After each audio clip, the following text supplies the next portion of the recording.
run, qualifier number 1, as we kick off a busy weekend of racing here at the Airborne Speedway. Green flag, 3 wide going to turn number 1. Keith Pelkey on the inside trying to come through. It's Stephen Brissett on the outside in the number 59 who's trying to get the lead off of turn number 2. They race off into the third turn. Pelkey in the number 24, the inside coming through off of turn number 4. He will lead the first lap. Stephen Brissett running in the second spot. Third right now in car number 3 is Dan Sullivan.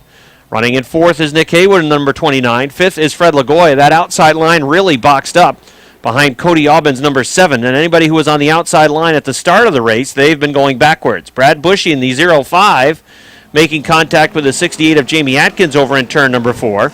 Bushy will get the spot. Atkins had to go up the racetrack. And again, Lance Rabtoy out of the Renegade division is driving his brother's Sportsman today. Dave normally driving the number 21, but he is not with us this afternoon, and Lance is piloting that number 21 car at the back of the pack. The leader is Keith Pelkey. His lead is 5 car lengths out front. In the second spot, it's Dan Sullivan in car number 3. Nick Haywood has come through on the inside to get third away from Stephen Brissett. We have a spin over in turn number 2. It's Cody Aubin in car number 7. He spins. 3 laps complete. First qualifier for the J&S Steel Sportsman Division. First of 2. The other is lined up over in the staging area. Here they come off of turn number 4. Green flag is out. Contact near the start-finish line as they race off into turn number 1. Danny Sullivan's got a good run working on the top of the racetrack. Builds up momentum off of turn number 2. I think he's going to draw even down the backstretch. He will draw even going to turn number 3. Gets his nose out in front. Nick Haywood trying to follow on that outside line. The outside line coming to life. Stephen Brissett a little bobble on the inside of turn number 4. He's feeling pressure both outside and right behind. The 96 of Fred Lagoy was on the back bumper. The 05 of Brad Bushy moving again on the outside of the racetrack. The leader, Dan Sullivan, continues to work on the top, going into 3 and 4. Keith Pelkey trying to come back after him on the inside. Gets it way down to the inside of the racetrack. A good run off turn number 4, though, for Dan Sullivan allows him to hang on to the lead. Sullivan leads. Pelkey runs second. Third is Nick Haywood on the top. Fourth is now Sean Duquette with the 18. Then 4 car lengths back to the 96. That is Fred Lagoy. Look out, the 68 of Jamie Atkins sliding down the racetrack right into the 21 of Lance Rabtoy. Rabtoy then spins, and that is going to bring out a yellow flag. And from that standpoint, the experiment worked well. Now, the racing certainly was tough to follow at times last week, but I think in the long run it will benefit the racetrack, the fact that we went and ran that event last Saturday night. All right, the race is back on. It's Dan Sullivan in car number 3 on the inside who's showing the way. And it's the 21 of Nick Haywood who comes through on the inside trying to get that second spot. The 24 of Keith Pelkey on the outside falling back to third, but he's going to be challenged by Sean Duquette's number 18, who is also trying to come through on the inside line. The leader is Sullivan. Second is the 29 of Haywood. Duquette in the 18 is going to go to third in turn number 2. Fred Lagoy also to get looking to move up and challenge the 24 of Keith Pelkey, who works to the top of the track. Then it's the 59 of Stephen Brissett. Those cars running in the top 6 position. 7th is Brad Bushy in the 05. And it's side by side between Lance Rabtoy in the 21 and the 68 of Jamie Atkins. And then Cody Aubin is at the rear of the field. Keith Pelkey in car number 18 still putting up a good fight for that third spot that Sean Duquette holds. Meanwhile, Lance Rabtoy in the 21 looking to take a spot away from Brad Bushy in the 05. Rabtoy coming through on the inside. Bushy stays on the outside. At the line, Lance Rabtoy had that 7th position by a few feet. So Dan Sullivan leads by 6 car lengths. Nick Haywood into the second spot. Third, Sean Duquette. Fourth, Keith Pelkey. Fifth, Fred Lagoy. Then a few back to Stephen Brissett's 59. And in that 7th position, it is Lance Rabtoy. First time in the Sportsman division, running his brother's car this afternoon and doing well. Watching him in practice as well. He was turning nice lap times and pretty consistent with that number 21. Danny Sullivan leading off of turn number 4, and here he comes to pick up the checkered flag. Second will be Nick Haywood. Third is Sean Duquette. Fourth to Keith Pelkey. Fifth, Fred Lagoy. Sixth at the line, it is Lance Rabtoy. 7th was Stephen Brissett. 8th to Jamie Atkins. 9th to Brad Bushy. And 10th to Cody Aubin in the 7. The 19 sportsmen in attendance this afternoon, 9 ready to run in the second qualifier. Slow pace into turn number 4. They come along the front stretch. There's the green flag. Jimmy Bushy back with his familiar number 11, works down the inside, 3 wide almost towards the back of the pack. Brandon Atkins goes right to the top of the track. Robin Wood trying to find some room as they're 3 wide going to turn number 3. Brandon Atkins running around Chris Frenier's number 93. Down on the inside is the 86 of Shagnon and the 57 of Stoner. A tight fit off of turn number 4, but somehow Atkins is able to get it done.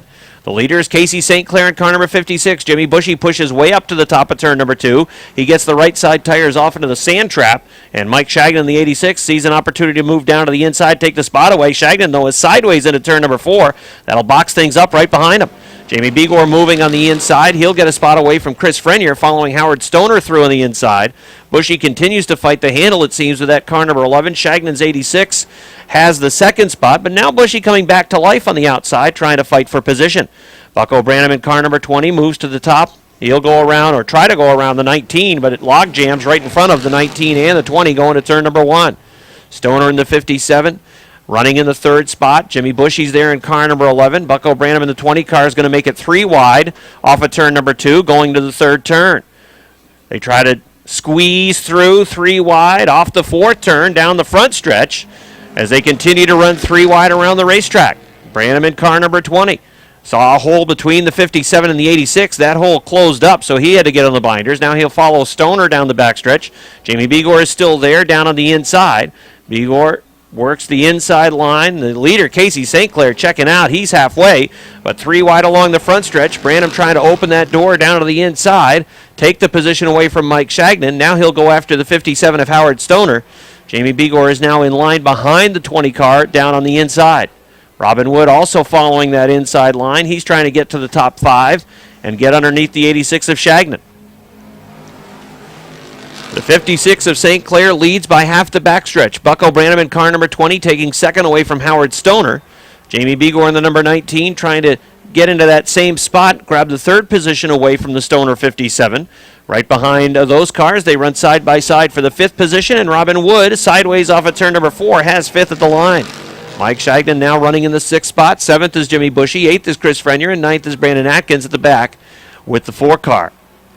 Casey St. Clair running real strong out front with the S&L Trucking number 56. 2 laps to go for the 56 car.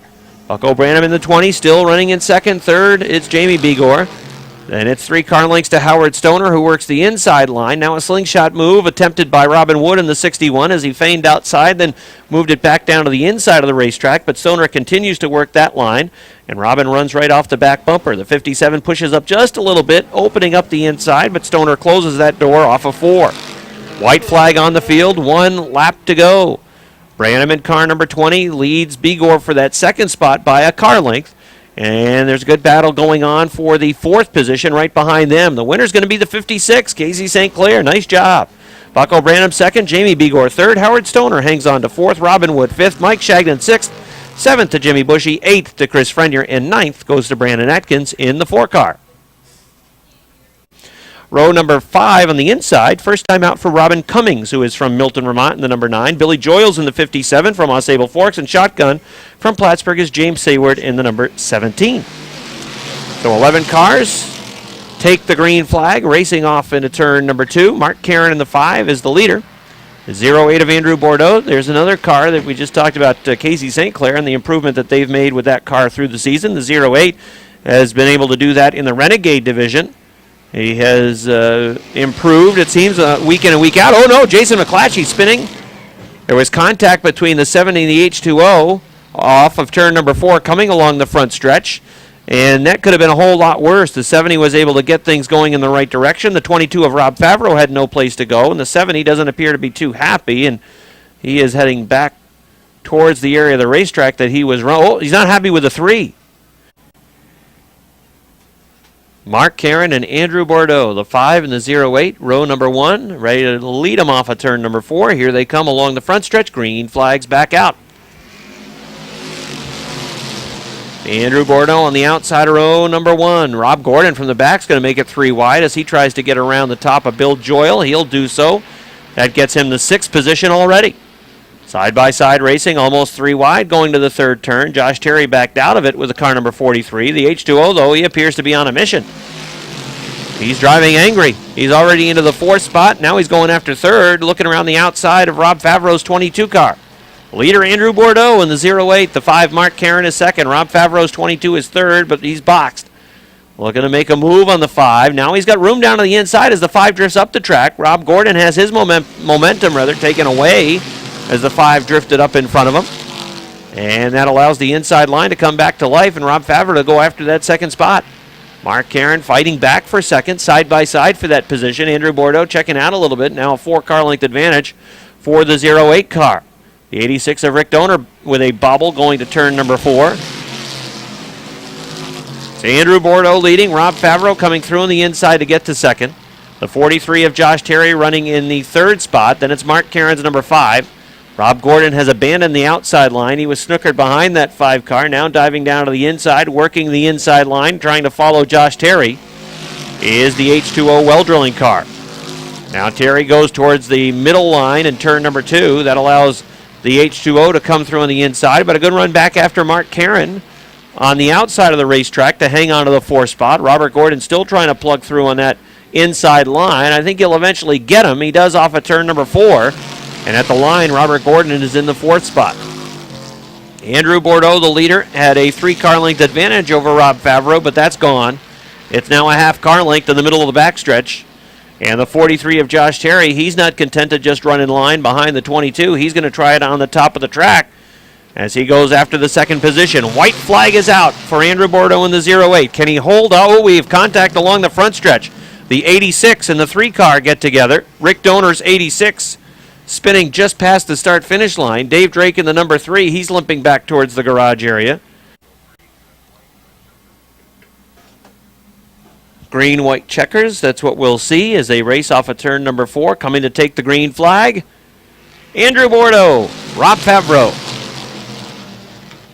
Side-by-side racing the top 4 spots. Josh Terry's on the inside, waiting to see if that 08 pushes up the track.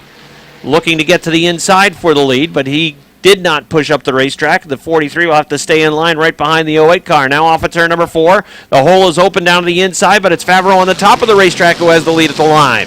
The 08 of Bordeaux, the 22 of Favreau. Favreau off turn number 2 is going to take the lead. Here comes Rob Gordon on the outside. Gordon trying to get that 2nd spot away. Andrew Bordeaux trying to hang on to the 2nd place position. Don't think he's going to be able to do it. Checkered flag is out. Rob Favreau's going to win in car 22. Robert Gordon is 2nd. Andrew Bordeaux 3rd. 4th, Josh Terry. Mark Caron, the number 5, finishes in 5th. Then it was Bill Joyle, James Sayward, and the number 9 of Robin Cummings.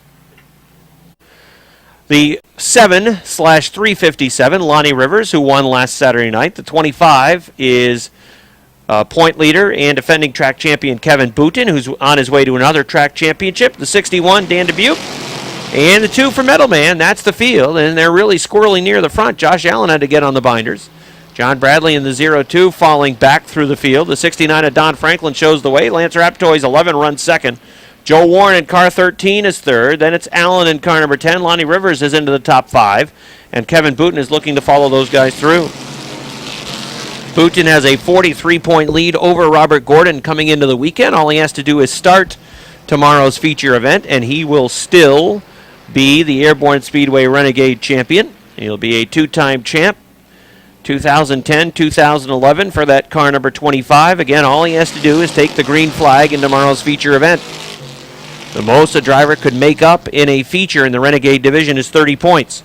So the only way Robert Gordon would have an opportunity to win a track championship and take that away from the number 25 is for the 25 to not start the feature event tomorrow afternoon. Don Franklin's car number 69 leads. Lance Raptoy is 2nd, 2.5, make it 3 car lengths behind the Big Daddy. Then 3rd is Joe Warren in the number 13, side by side for the 4th spot. Lonnie Rivers in car number 7, Josh Allen in car number 10. And in car number 25 is Boutin. He is waiting to see how this plays out, and he's going to pick a line, eventually follow the person through that gets the spot.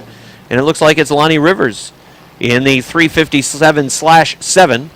Again, he has been filling in, accruing points, basically, for Curtis Seymour in the 357. Curtis, unfortunately, in hospital. He is recovering well, but unfortunately not able to race, is normal number 357, and he wanted to still continue to pick up points. Lonnie Rivers has been doing that for him. Josh Allen in car number 10 is off the pace. Looks like that car is going to stop at the top of turn number 4, and that is going to bring out he's still rolling. Let's see if he can get it either into the infield or back to the pits. It's going to bring out a yellow flag. 8 cars running. Franklin and Raptoy on the hammer off turn number 4, and the green flag's back out.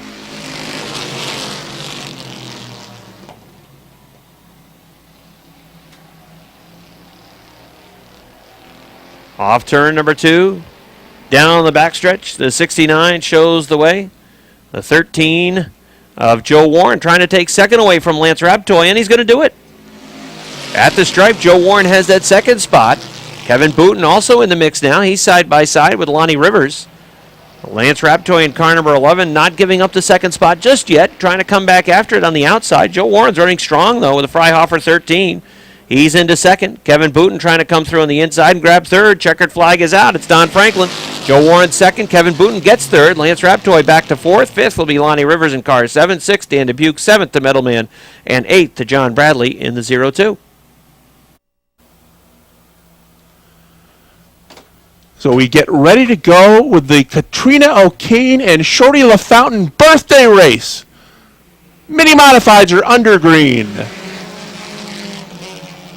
And the king, Jamie LaFountain, trying to win one for the old man who's celebrating a birthday today. Leads him up the backstretch the first time. Chad Collins brings that 69 to the number 2 spot. Rico Hernandez will settle in third for now, but here comes Speedy Brissett moving up on the outside. Speedy goes to third. Rico's back to fourth. Richner moves to the 21. Outside of the 3, he will look to take the fourth spot away from Hernandez up the backstretch. He's followed by Chris Clark driving that 41 car, and the 11 of Roger LeBounty also starts to move up on the outside as he will look to get around the Hernandez number 3. Jamie LaFountain running up front and all alone at this point. It'll be halfway next time by. Speedy Brissett has moved the 0-3 into that number 2 spot. Well, Chad Collins' 69 car is running third. Chris Clark has moved into fourth. That's a real good battle going on for the number 4 spot between LeBounty in the 11, Clark in the 41, and Richner in the 21. 3 cars together racing for that 4th spot. 7th is the 23 being driven by Justin Doner. Rico Hernandez is 8th, and Jimmy Varno is going to bring it back pit side. Popsicle sticks are out from Butch Hendry. 2 to go for the king, Jamie LaFountain. Speedy has closed the gap to about 3 or 4 car lengths. But he is running out of the time as the 20 car continues to run strong up front. Brissett's second. Collins is third. And it's another gap back to that 41 car of Clark. White flag is out. 1 to go for Jamie LaFountain, and the lead is down to a car length and a half. Can Speedy close in? Or can Jamie hold on and win the O'Kane and LaFountain birthday race? Here they come into the final set of corners. 3 and 4. LaFountain's lead is a car length. Off turn 4. Down the stretch to the line. And the king, Jamie LaFountain, is your winner. Speedy Brissett finishes second. 3rd spot to Chad Collins. 4th spot to the 41 of Chris Clark. And rounding out your top 5, it's the 11 of Roger LeBounty. Second and final qualifier for the Keysville Napa Mini Modifieds. Off turn 4 and down to the green flag. Outside, it's the Lavarnway 13 to grab the lead coming off turn 2 as they're going to take it 4 wide up the backstretch already. Lavarnway leads the way. Woodward is second. Riel on the inside runs third. Josh Laporte is fourth as they continue to take that 3 wide battle around the racetrack. Now 3 wide down the front stretch as they go at it for the number 2 spot. All trying to run down Josh Lavarnway in that 13 car. The 45 of Laporte has moved into the number 2 spot. He started 5th. And now it's 4 wide off the 3rd turn once again as the cars scramble for those middle positions in this second qualifier. Lavarnway, Laporte, look out, Sales almost spins that 47 in front of Seymour's 35, but did a nice job of hanging on to it. Yeah, just come on in the back. Sales has got to muscle get on the go if he wants to get his qualified spot, or else he may be starting toward the back of the pack. They are halfway in this second qualifier, and Sales has got to go. He's got 3 cars he's got to pass to get into a qualified spot. He's got 1. Sales got punched pretty good by that 7 car over in turn 2. 2 to go this time by, and we have got a challenge for the lead. Josh Laporte on the inside goes right by that 13 of Lavarnway. It'll drop him back to second. And Josh Leclerc in the 7 is now third. Matt Brusso started well in the back of the pack. He's worked himself into a number 4 spot. 5th spot right now, hanging on to it, is the 33 car of Jenkins. And now Sales has moved into a qualified spot. Sales has got 6th away from Malcolm Woodward. Josh Leclerc brings the 7 to the bottom of the racetrack to take the 2nd spot away from Lavarnway as the checkered flag flies for Josh Laporte. Josh Leclerc 2nd, Josh Lavarnway 3rd, Matt Brusso 4th, and rounding out the top 5, Billy Jenkins in car number 33. The Josh race, 1, 2, 3. So a change over in the garage area leads to 2 Bomber qualifiers, and the first one is ready to take the green flag. Field picks it up off turn 4. Green flag is out, and look at this jump Travis Sherman gets. They're 3 wide, scrambling for the number 2 spot behind him as Sherman says goodbye. At the drop of the green flag, he had a 5-car length advantage by the time he hit turn 1. Bill Joyle Sr., 58, moves into the number 2 spot. Montroy's number 7 is right there in the bottom of the racetrack. Tyler Brissett there in the 8 ball as well. He looks to have the 4th spot picked up in the bottom. Now he'll take to the outside, and he wants to get by that 7 and 58 car. All of them trying to run down Travis Sherman, who's got the lead in the 21. Joyle running in that middle groove. Montroy in the 7, running at the bottom of the racetrack. They run side by side for the number 2 spot. Joyle sticks a nose in front on the outside, but Montroy comes right back on the bottom. Tyler Brissett has the best view of that battle. He has the 8 ball running in the number 4 spot, followed by Joe Fountain, 77. Rob Signs in the 3. Walt Parrott in the 24. And Jason Branham has got the best view. Halfway, qualifier number 1 for the Busch Bombers. And Travis Sherman is making it look easy. Had a 5-car length advantage by the time he got to turn 1 of the first lap, and he has maintained it all the way so far. There will be just 2 to go this time by. 2 to go for Travis Sherman. Brian Montroy trying to close the gap. It's down to about 3-car lengths. He has pulled away from the 58 of Bill Joyle Sr. And it's single file action up the backstretch as Tyler Brissett runs 4th and the 77 of Joe Fountain 5th. White flag on display for the 21. They call that car the Baconator. Baconator 2, I believe that one is. He's about to be gobbled up by Brian Montroy in the 7. I think the Baconator has been cooked. He's coming back on the outside. Montroy's got room on the inside, though. Checkered flag is out. Stick a fork in the pig. The bacon's done. Montroy wins. Sherman has to settle for second. The 58 of Bill Joyle Sr. will finish third, followed by the 8 ball for Tyler Brissett and the 77 of Joe Fountain. So John Michael Brissett starts on the inside of row 1. Sneaky Dale on the outside. Second qualify for the Bombers. Off turn 4. Green flag is out. Brissett gets the jump and leads him into turn 2. Sneaky Dale O'Neill coming right back at him on the outside. They'll race together up the backstretch. Chad Hendry in the 60 runs third. Nate Corcoran brings the 99 to the outside, but he drifted a little bit too high, and he lost a couple of car lengths to the 60 car. They remain side by side as they complete lap number 1. John Michael Brissett inside. Sneaky Dale O'Neill outside. 14 and 16 cars running up the backstretch. And now O'Neill will stick a nose in front. Brissett settles into the number 2 spot. Hendry runs third. Corcoran is 4th. Ray Germain today, it doesn't matter if I start last, I'll move back up quickly, and he's now going to challenge Corcoran for that number 4 spot. He's going to get that number 4 spot as the 99 car drifted high in turn 2. Up the backstretch, John Michael Brissett swings the 14 to the outside of the 16 as he looks to challenge for the lead as they come off turn 4. They are halfway in the second Busch Bomber qualifier. And sneaky Dale O'Neill is the commander up front. John Michael Brissett, car length behind. Then it's 3 or 4 car lengths back to Chad Hendry's 60. And the 19 of Ray Germain, the 99 of Nate Corcoran. Tom Seymour in the 70, the 71 of Matt Monahan.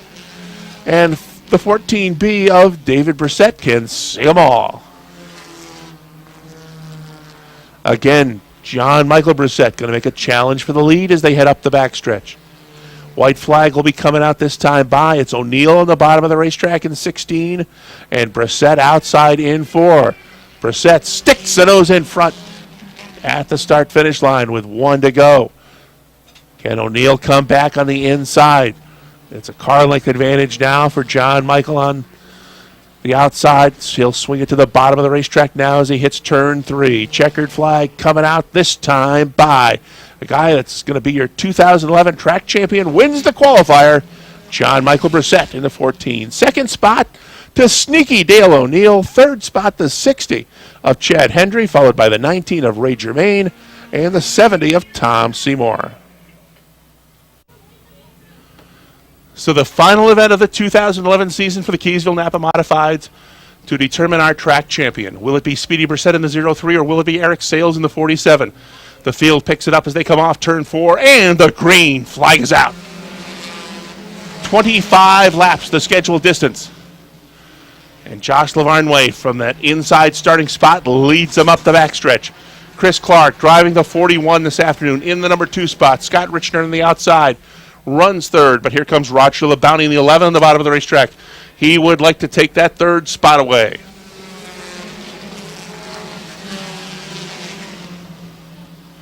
Speedy Brissett has moved up well. He's actually gotten past Eric Sales as Matt Brusso takes the 26 back to the garage area. Up front, Josh Lavarnway is your leader. They're 3 wide coming off that 4th corner as they battle for that number 3 spot.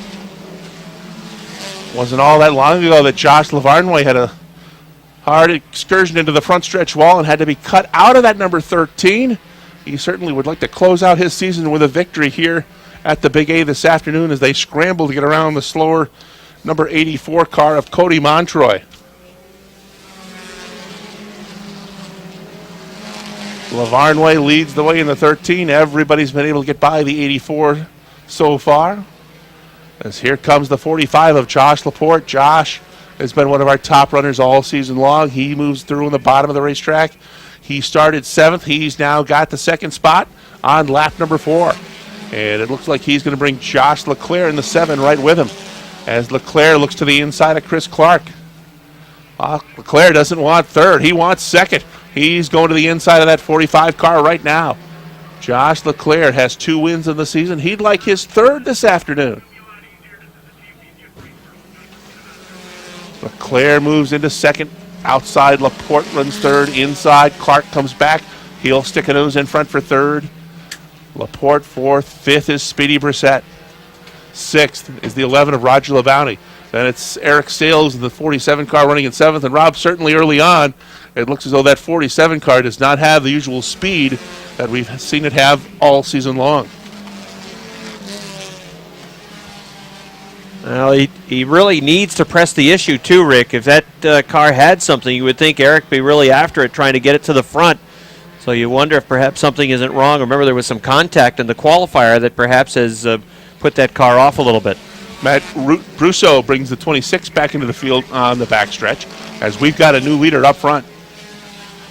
Josh Leclerc. This is a team that picked up his program at the beginning of the season, and he's really been impressive the past 4 or 5 weeks. They've gotten better and better every week, and this is a youngster with a big load of talent, and he's got a good racing future ahead of him here at Airborne. Josh Leclerc in the 7 has taken the lead on lap number 7.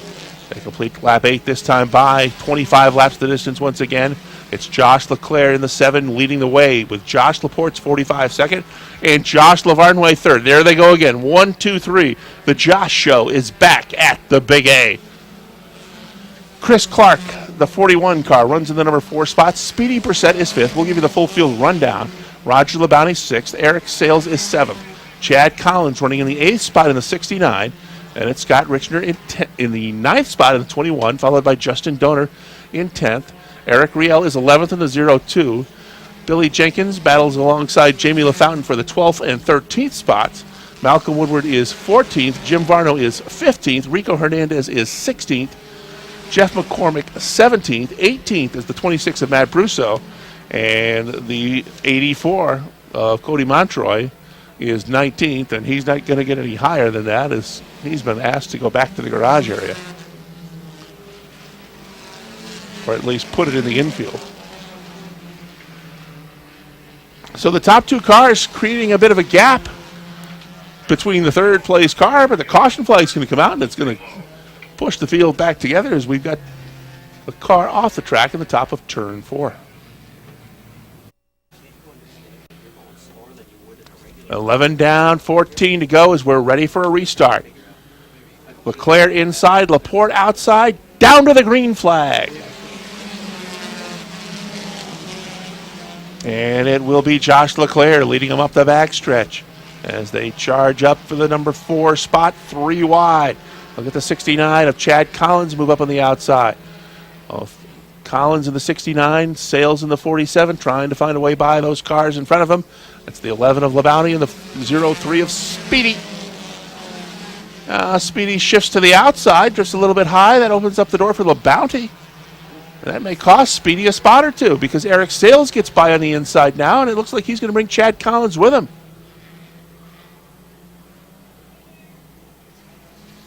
Speedy may want more than a track championship. He may want to win, too. He's going after it. He's not going to settle in that number 5 or 6 spot and run on the bottom of the racetrack. He's taking to the outside to try to gain ground.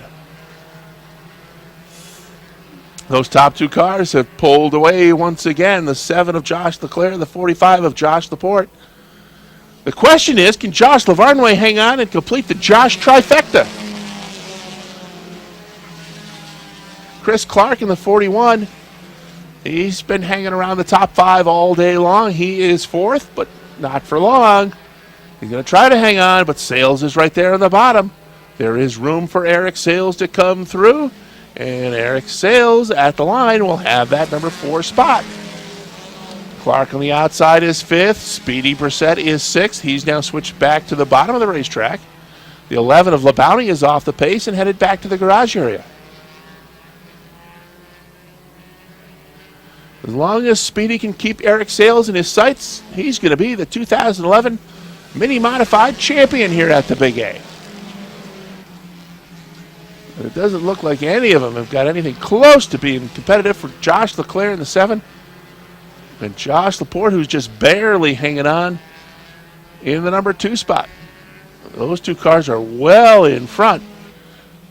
But Josh Leclerc is just killing this one up the backstretch. He is driving away and extending his lead on every lap of the 45 of Josh Laporte, who right now looks like he's going to have to settle for that number 2 spot.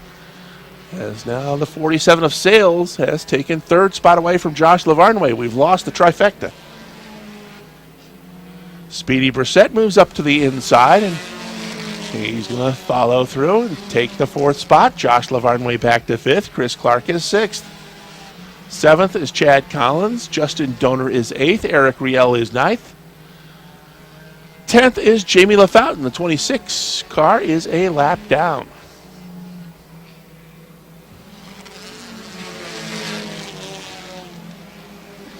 They will come off turn 4 this time by and see the signal from Chief Starter Butch Hendry that there are 5 laps to go in the season for the Keysville Napa Mini Modifieds. 5 to go. Josh Leclerc looking at win number 3. We've got trouble up in turn 3. A car going around. That was 69 car of Chad Collins. The yellow came out before we completed lap number 20. We'll have a complete restart. Well, 6 laps to go. We'll see if anybody's got anything for the 7. Nobody has shown it yet. Field picks it up off turn 4, down to the green. And again, it's a good restart for Josh Leclerc. Josh Laporte going to try to switch to the bottom of the racetrack, see if there's any room. No, 7 car really corners well, especially off that second corner. Picks it up and is strong down the back stretch and opens up. He's got 3, almost 4 car lengths already. Laporte is second. Eric Sales is third in the 47, but it's not going to be enough to get him a championship, as he is followed by Brissett's 0-3. Clark settles in 5th. Of course, he's driving the 41 tonight. Had some problems with his number 77 during practice. Justin Donor driving the 23 is 6th. Eric Riel in the 02 is 7th. The King runs 8th.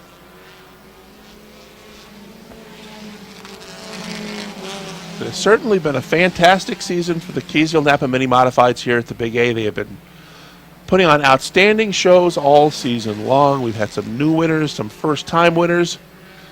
Speedy Brissett got his first career victory a few weeks ago, and he is going to pick up his first career track championship here with us this afternoon in this division. Had great success in the Bombers. He has carried it over to the Keysville Napa Mini Modifieds. 2 to go this time by for Josh Leclerc. Lead is now 8 car lengths. The battle is strictly for that number 2 spot. Laporte 45, Sales 47. Speedy just watching those 2 go at it. He's more than content to finish in that number 4 spot because it's going to be him a big trophy come November. White flag coming out for the 7 of Josh Leclerc. 1 to go.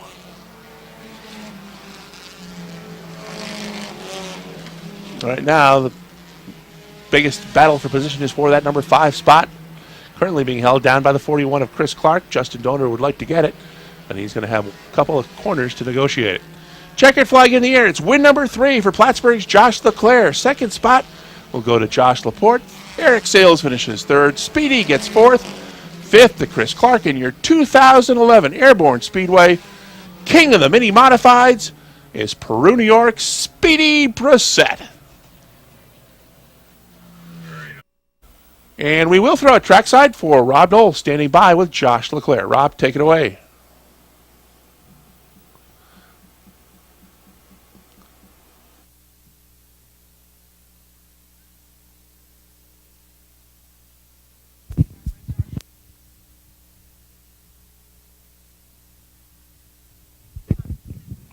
All right, Josh Leclerc gets win number 3, and here's a guy that probably like the season to keep on going as fast as his car's been the last couple of weeks.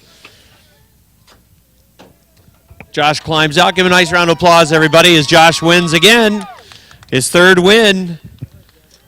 And talk about a convincing win, man. You were going away. I just said you probably don't want the season to come to an end because your car's been so fast, especially the last 2 weeks. Yeah, we finally got used to the car. We got used to the tire pressures, the way the stagger's got to be and everything. We finally got the car hooked up, and too bad it's this late in the season. I wish we could have had it this good in the beginning, but can't complain. 3 wins, it's the most I've got in a year, and that's awesome.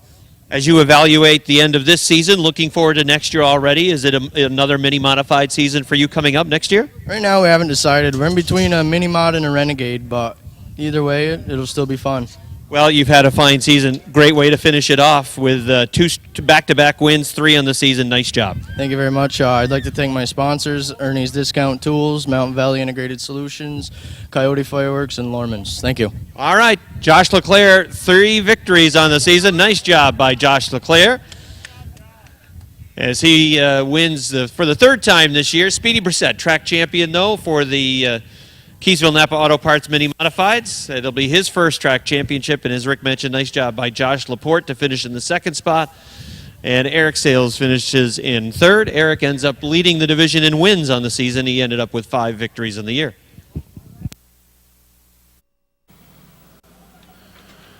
Final event for the Bombers for 2011. Lining them up off turn 4. They stand on it and head to the green flag.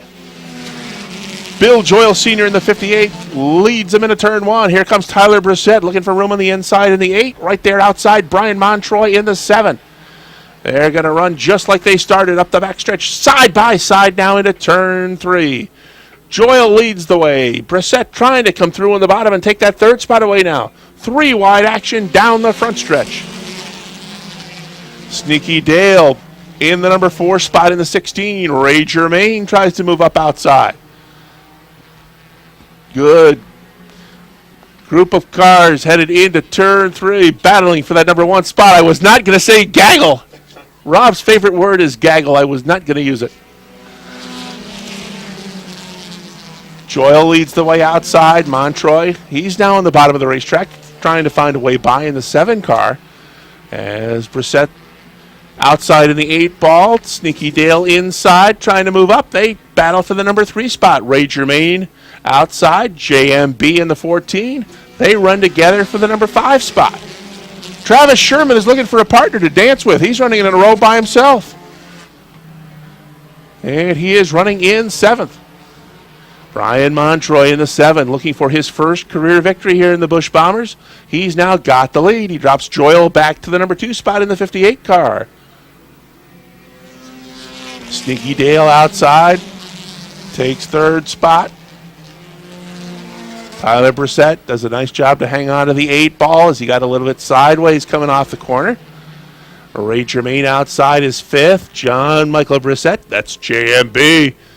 He runs in the number 6 spot on the bottom of the racetrack. Travis Sherman is 7th. Joe Fountain is 8th. Chad Hendry is 9th. Rob Sines runs in the 10th spot. Nate Corcoran is 11th. Walt Parrott is 12th. 13th spot is Jason Branham. 14th spot is the 70 of Tom Seymour. And David Brissett once again can see them all. Montroy is starting to pull away from this field.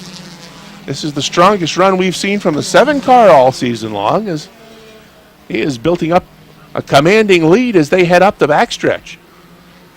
Bill Joyle Sr., a strong run up front in the 58 car, runs in the number 2 spot.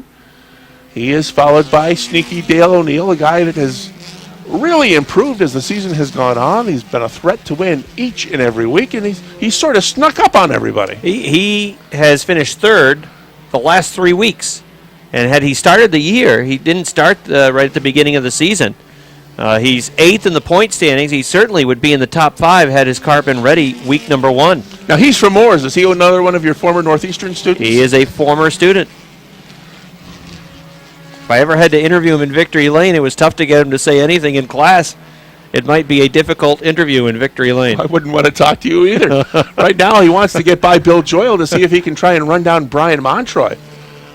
Because right now, Brian Montroy is making a stinker out of this one. It's strictly a battle for the number 2 spot.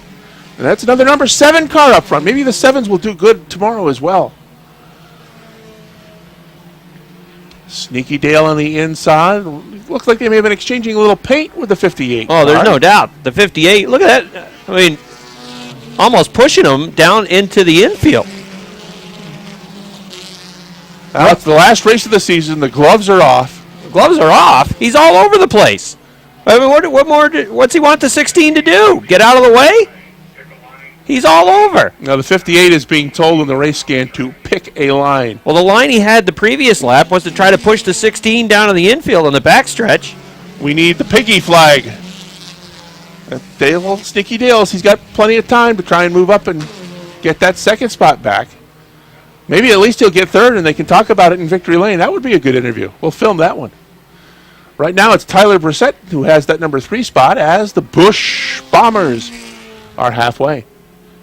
25 laps is the distance for the Bombers this afternoon to wrap up their 2011 season here at the Big A.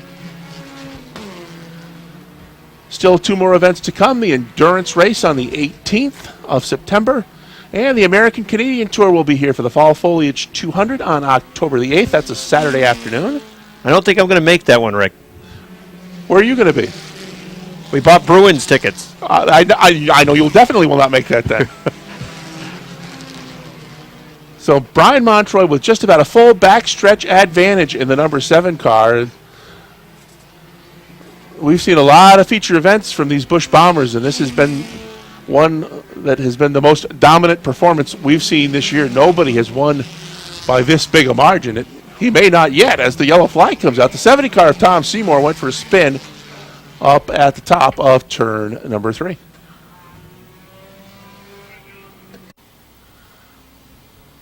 $14 down, 11 remain in the final event of the 2011 season for the Bombers. Brian Montroy had a backstretch advantage. It's all wiped away, and we'll see if Joel Brissett or possibly Sneaky Dale have anything for him. Doesn't look at it quite yet. Montroy pulling away up the backstretch once again, as there's about a gap of maybe 2 or 3 car lengths back to a 6-car battle for that second spot. Joel hanging on right now, but he's got Tyler Brissett there in the 8. Sneaky Dale outside in the 16. That's one thing the 58 can't do. He can't cover the inside and the outside because he's got a challenge coming from both ways. And he's got the track champion JMB in the 14 running in the number 5 spot. And a fast Ray Germain in that 19 car as well. Ray has been strong the last second half of the season here at the Big A. So Montroy pulls away once again, and it certainly looks like it's going to be a battle for the second spot the rest of the way. He's going to complete lap 17 this time by. There will be 8 laps remaining. And the question is, can Bill Joyle hang on to that number 2 spot, or will somebody be able to get by? Got a couple cars headed up toward the wall, and the caution flag is out. The 13 of Branham was involved, the 3 of Signs, and there's 1 car up at the top of turn 3. Slow pace set by the leaders this time. Joyle outside, Montroy on the inside. Green flag in the air. And we are back to racing. And look at this start. How about that? That slow pace worked to the advantage of Bill Joyle Sr., who gets the lead. Montroy back to second. John Michael Brissett up to third. Sneaky Dale is fourth. Ray Germain hanging on to that 19 as he had a wobble or two coming off the third turn. Now, we'll see how Brian Montroy figures a way by the 58 car of Joyle. Well, he's starting to make the plan right now. Joyle running in that middle groove. There's room on the bottom of the racetrack, and here comes Montroy to take that room and take the lead back. Another Ernie's Discount Tools sponsored car. It's Ernie's Day at the Big A. Ernie leads the way in Discount Tools and in the Mini Modifieds and Bombers. Brian Montroy, 5 to go from his first career victory. Joyle second, JMB third. He's your track champion for 2011. Sneaky Dale is fourth. He's had a good fight going on with the 8 car of Tyler Brissett. That's another car that has really improved as the season went on. Tyler has done a nice job. First year of racing. Been right around the top 5 all year long. Never got the first win, but I'm sure it's not all that far away as we progress into the 2012 season and Tyler continues his racing career. Certainly has shown great improvement from the start of the season. Up front, Brian Montroy. As the laps continue to count down, there are 3 to go, and after that brief bobble on the restart, he is pulled away once again. John Michael Brissett trying to find that same way by that Montroy used to get by Joyle. Stick right there. The 58 car drifts a little bit high as he comes off the 4th corner. But Brissett follows him through, and he drifted a little bit high as well, so he'll have to settle for 3rd spot right now. 2 laps remain. There's trouble on Sneaky Dale 16, and he's just going to take it to the infield.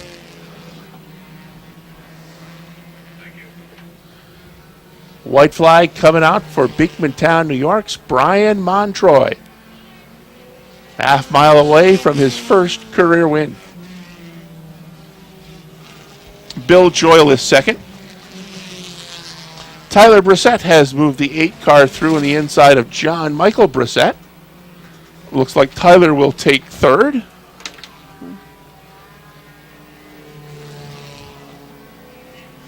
Checkered flag in the air. Brian Montroy is your winner. Bill Joyle second. Tyler Brissett gets 3rd. John Michael Brissett 4th. And Ray Germain rounds out the top 5 in car number 19. He will finish 4th in this main event. but he will be your 2011 track champion. John Michael Brissett from Keysville, New York, is the king of the Big A Bombers.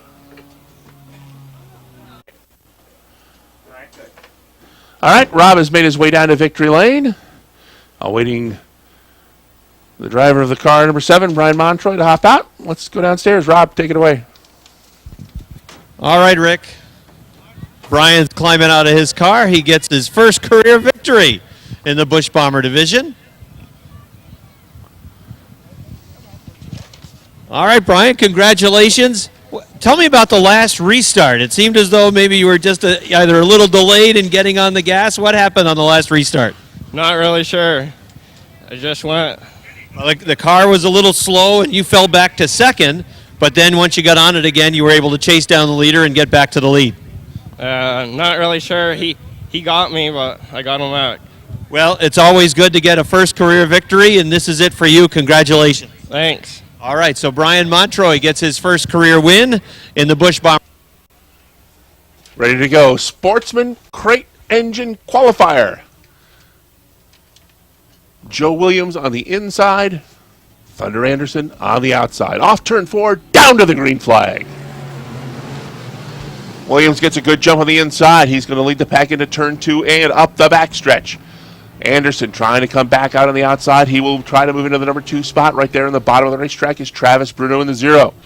Those 3 cars will lead him off turn 4 to complete lap number 1. Joe Williams from Schenectady has the point. Anderson second. Battle starts to heat up for the number 3 spot.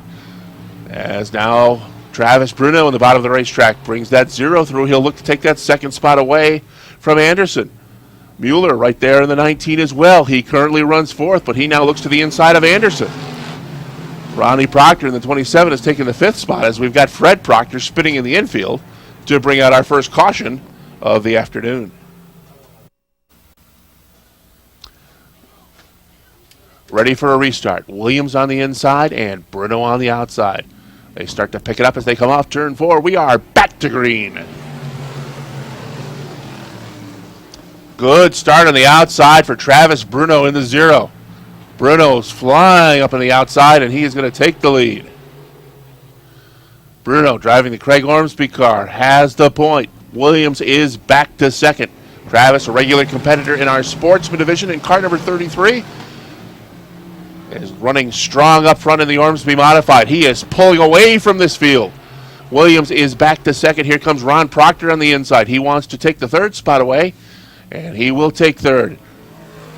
Drops Mueller back into the number 4 spot. Mueller's going to try to look to the outside now as Proctor keeps that 27 car on the bottom of the racetrack, and he will battle right alongside Joe Williams for the number 2 spot. 3 wide move by Mueller on the inside. Can they make it work? No. Contact between Mueller and Proctor, and a nice job by Ronnie hanging on to it. Not enough room for 3 wide coming off that corner. Contact, but a great save by Ronnie Proctor. Up front, it's the Travis Bruno show. He is driving away from Joe Williams. It's strictly a battle for the number 2 spot. 2 laps to go for Travis Bruno, as we've got a 4-car gaggle for that 2nd spot. Williams in the 19, Proctor in the 27, Mueller in the 19, and Hunter Bates has joined the fray. Bates looks to the inside of Mueller. He wants to take 4th. White flag is out.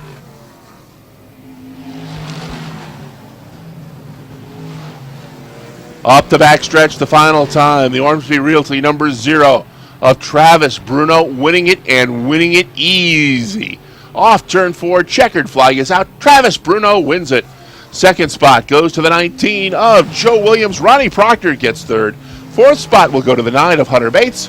And the 19 of Jesse Mueller will round out the top 5. Some perhaps frayed tempers after that one, but nonetheless, the win goes to the 0 of Travis Bruno. All right, 25 laps for the Renegades this afternoon. Mark Karen, Andrew Bordeaux leading him into turn number 4 down the front stretch. Chief starter Butch Henry says green flag.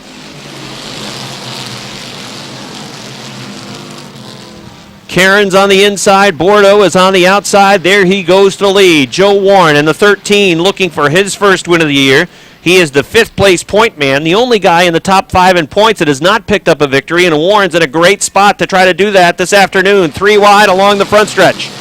The meat and the sandwich is Mark Caron in the 5 car. The 69 of Franklin's on the inside. The H2O of Rob Gordon works the top of the racetrack. 6-time winner, that H2O.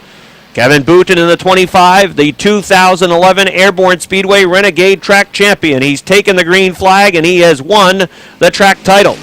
Leading out front is the 13 of Joe Warren as he flies off of turn number 2 to the inside of Andrew Bordeaux. Bordeaux tries to come back after him on the outside, but it's Warren still leading going to turns 3 and 4. Side-by-side racing for the lead as well as for third.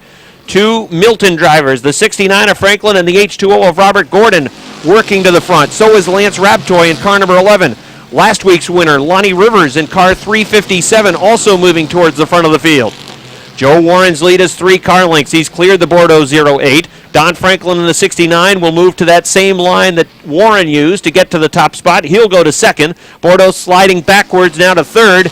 And by the time he gets to the backstretch, he'll probably be in fourth as Robert Gordon's H2O moves through on the inside. He'll take third. Fourth is now the 08 of Bordeaux. Fifth is Lance Raptoy. Raptoy doing double duty today as there's a yellow flag with cars spinning over in turns 1 and 2. The 51 of Freeman Sawyer, the 17 of James Sayward, and the 10 of Josh Allen going off the track to avoid the melee.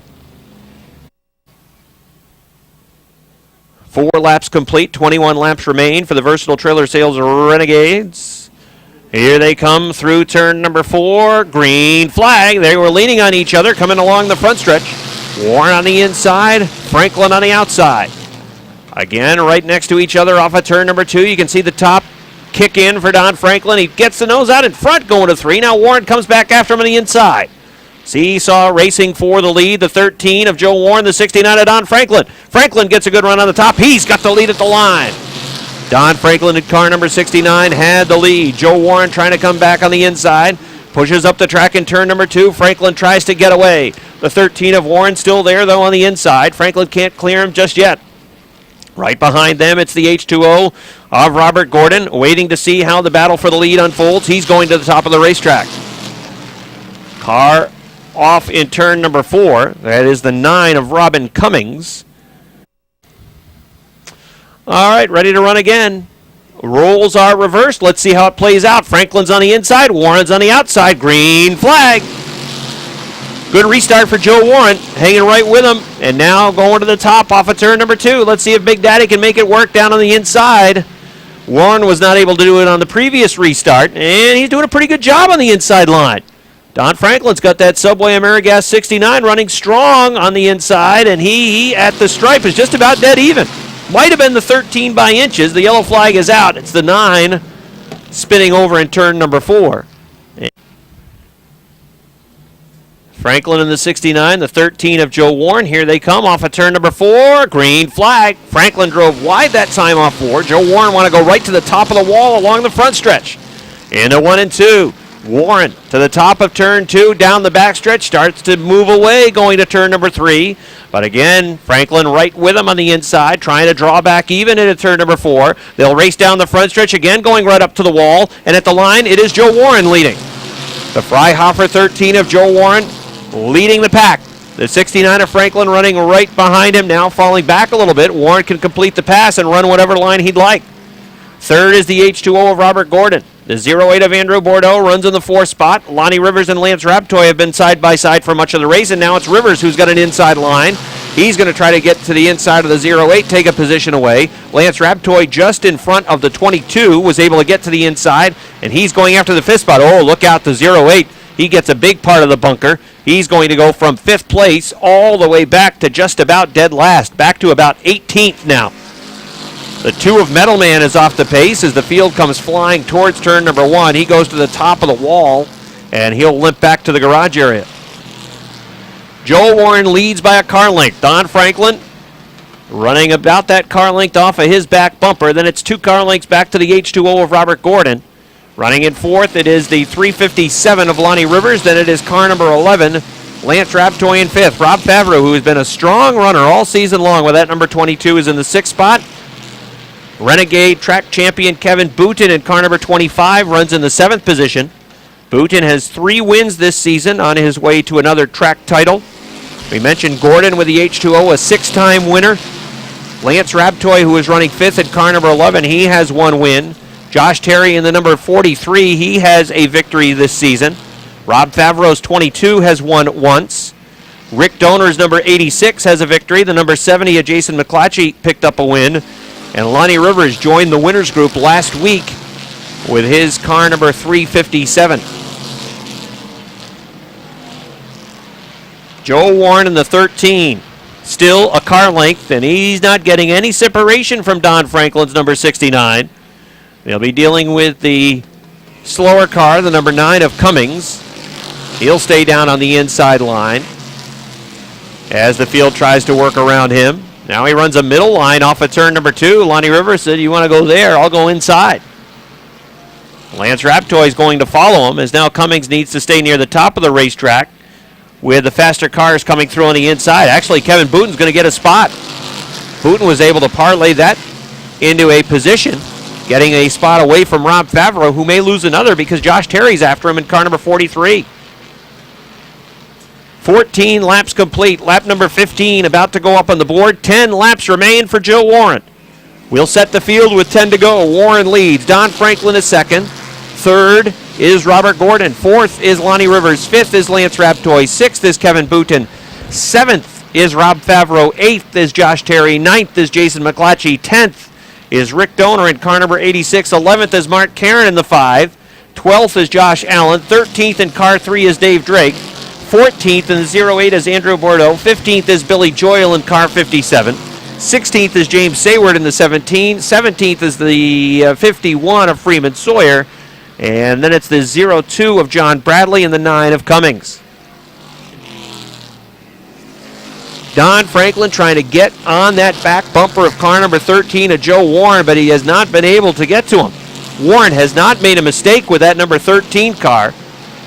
The 69 would be in a position to take advantage if the 13 bobbled, but he has not bobbled. He's been steady with the line all around the racetrack, and his lead is a car length. And that's what it's been. It's just about the time he took the lead. They'll put a lap on John Bradley driving the 02 today. The gap closing a little bit now into 3 and 4. Joe Warren works the inside of the turns and then takes it right up to the wall off of turn number 4. Working his own line, maintaining that 1 car length advantage down to a half car length last time at the start-finish line. Rob Gordon's H2O is 5 car lengths off the back of Franklin's 69. Then it's a car length and a half to Lonnie Rivers. The battle on for 5th between 2 Fairfax Vermont drivers, Kevin Booten's number 25, and the 11 of Lance Raptoy running side by side for the 5th position. 5 laps to go for leader Joe Warren, looking for his first win of the season. If he were to pick up the victory, he would become the 9th different winner in this division in 16 events.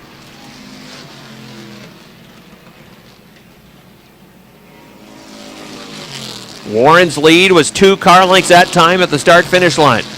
Robert Gordon in the H2O continues to hold down the 3rd spot, working a higher line. Lonnie Rivers trying the inside, trying to get position in the turns, but Gordon always powers off the top of the track and drives away from the 7. It looks like in that spot, Lonnie is about to challenge for the position, but that's where Gordon seems to get away, running towards the top of the turn and getting off the turn with power, and that's where he pulls away from Lonnie. Leader Joe Warren has the inside line this time underneath the 9. That's the line that he really didn't want to run because he's been going up towards the top of the wall off turn number 4, but actually, after working past the number 9, Warren's lead went from a car length now to about 4 or 5. Joe Warren sitting pretty as he comes to take the white flag. 1 lap to go for Joe Warren. Don Franklin in car number 69 is a good 4 car lengths behind off turn number 2, and unless Warren makes a disastrous mistake, he is going to become our 9th different winner, and he'll get his first victory of the season. Here he comes, Joe Warren, and the Freihofer 13 wins it. Don Franklin 2nd, Robert Gordon 3rd, Lonnie Rivers 4th, Kevin Booten 5th, Lance Raptoy 6th, 7th, Rob Favreau 8th, Josh Terry 9th, Jason McClatchy 10th to Rick Donor, 11th, Mark Karen, 12th to Josh Allen, 13th Andrew Bordeaux, 14th to Dave Drake, 15th Bill Joyle, 16th James Sayward, 17th goes to John Bradley, Freeman Sawyer, 18th with the 51. Ninth different winner of the season, Joe Warren, car number 13. Let's go downstairs. Rob Knowles is standing by to speak with our Renegade winner, Joe Warren. Rob? All right, Rick, Joe Warren in car number 13 gets the victory this afternoon. His first of the season. As we mentioned, he becomes the 9th different driver in the division to take home a checkered flag. We'll talk with Joe in just a second. We'll also talk with the track champion for 2011. He's now a two-time track champ, back-to-back championships for Kevin Booten. But here's Joe Warren. Everybody give him a nice round of applause climbing out of his car. Joe's from West Jay-Z. He gets the victory, waited all season long to get this win. Gets high fives and congratulations from his friends and crew. Well, Joe, on the last restart, he had a long green flag run at the end of that race, but on the last restart, you were on the outside. The restart before that, you were down on the inside. We talked about how in this division, the top of the track really seems to be the place, and that's where you were able to get the lead back and ultimately the win from Donnie. Yeah, it was pretty loose on the bottom. It wasn't sticking like it was in practice. And when I got to the outside and I got that run in the corner, I knew if I could stay out to the outside, I was going to get around him. But Don was pulling pretty hard. He had a good race car, but I think I had a little bit better today. It's about time, though. You have been pretty consistent through the year. You've been in the top 5 in points just about through the season. But as good as your car is, and on a regular basis, if you're here on a regular basis at Airborne, you know this 13's always running in the top 10. Here you are getting your first victory, and it really speaks to the level of competition in the Renegade class. You got to be on your game to win. Yeah, it's a pretty tight division from first to at least 15th because everybody's even. I mean, everybody's just as good. So when you get stuck in the back, I mean, you're racing with somebody just as good, if not better than you are. So you got your work cut out for you. If you can start out towards the front and get that clean air, that's the way to go. That's how you do this right here. You are the 9th different winner in the division in 2011. Congratulations. Thank you very much. I'd like to thank all my sponsors, Troy and Eric from Freihoffers. I couldn't do this out with you guys. All my sponsors. My dad, Steve Pine, the biggest. He makes his car go every week. And there was a stretch where I didn't have him here, but I had him on the phone pretty steady, getting his car dialed in. So anybody that helps me out, I got to thank them. I can't thank anybody enough that helped me. Way to go, Joe. Thank you very much. All right, that's Joe Warren, everybody. He wins today. Don Franklin with a fine job driving to second. Rob Gordon, who won 6 times here at Airborne in 2011, finishes third. And here's our track champion for the second straight year from Fairfax, Vermont. Here's Kevin Booten, everybody. Give him a nice round of applause. Kevin repeats in a division that is so tough. We're just talking with Joe. 9 drivers have won in this division this year. It's a real division of parity. And for you to win back-to-back track championships, and Lonnie Rivers did this just a few years ago as well, and I remember saying the same thing to him. It's a real feather in your cap, as well as the folks that help you out, that you can win 2 championships in this division because racing is so close.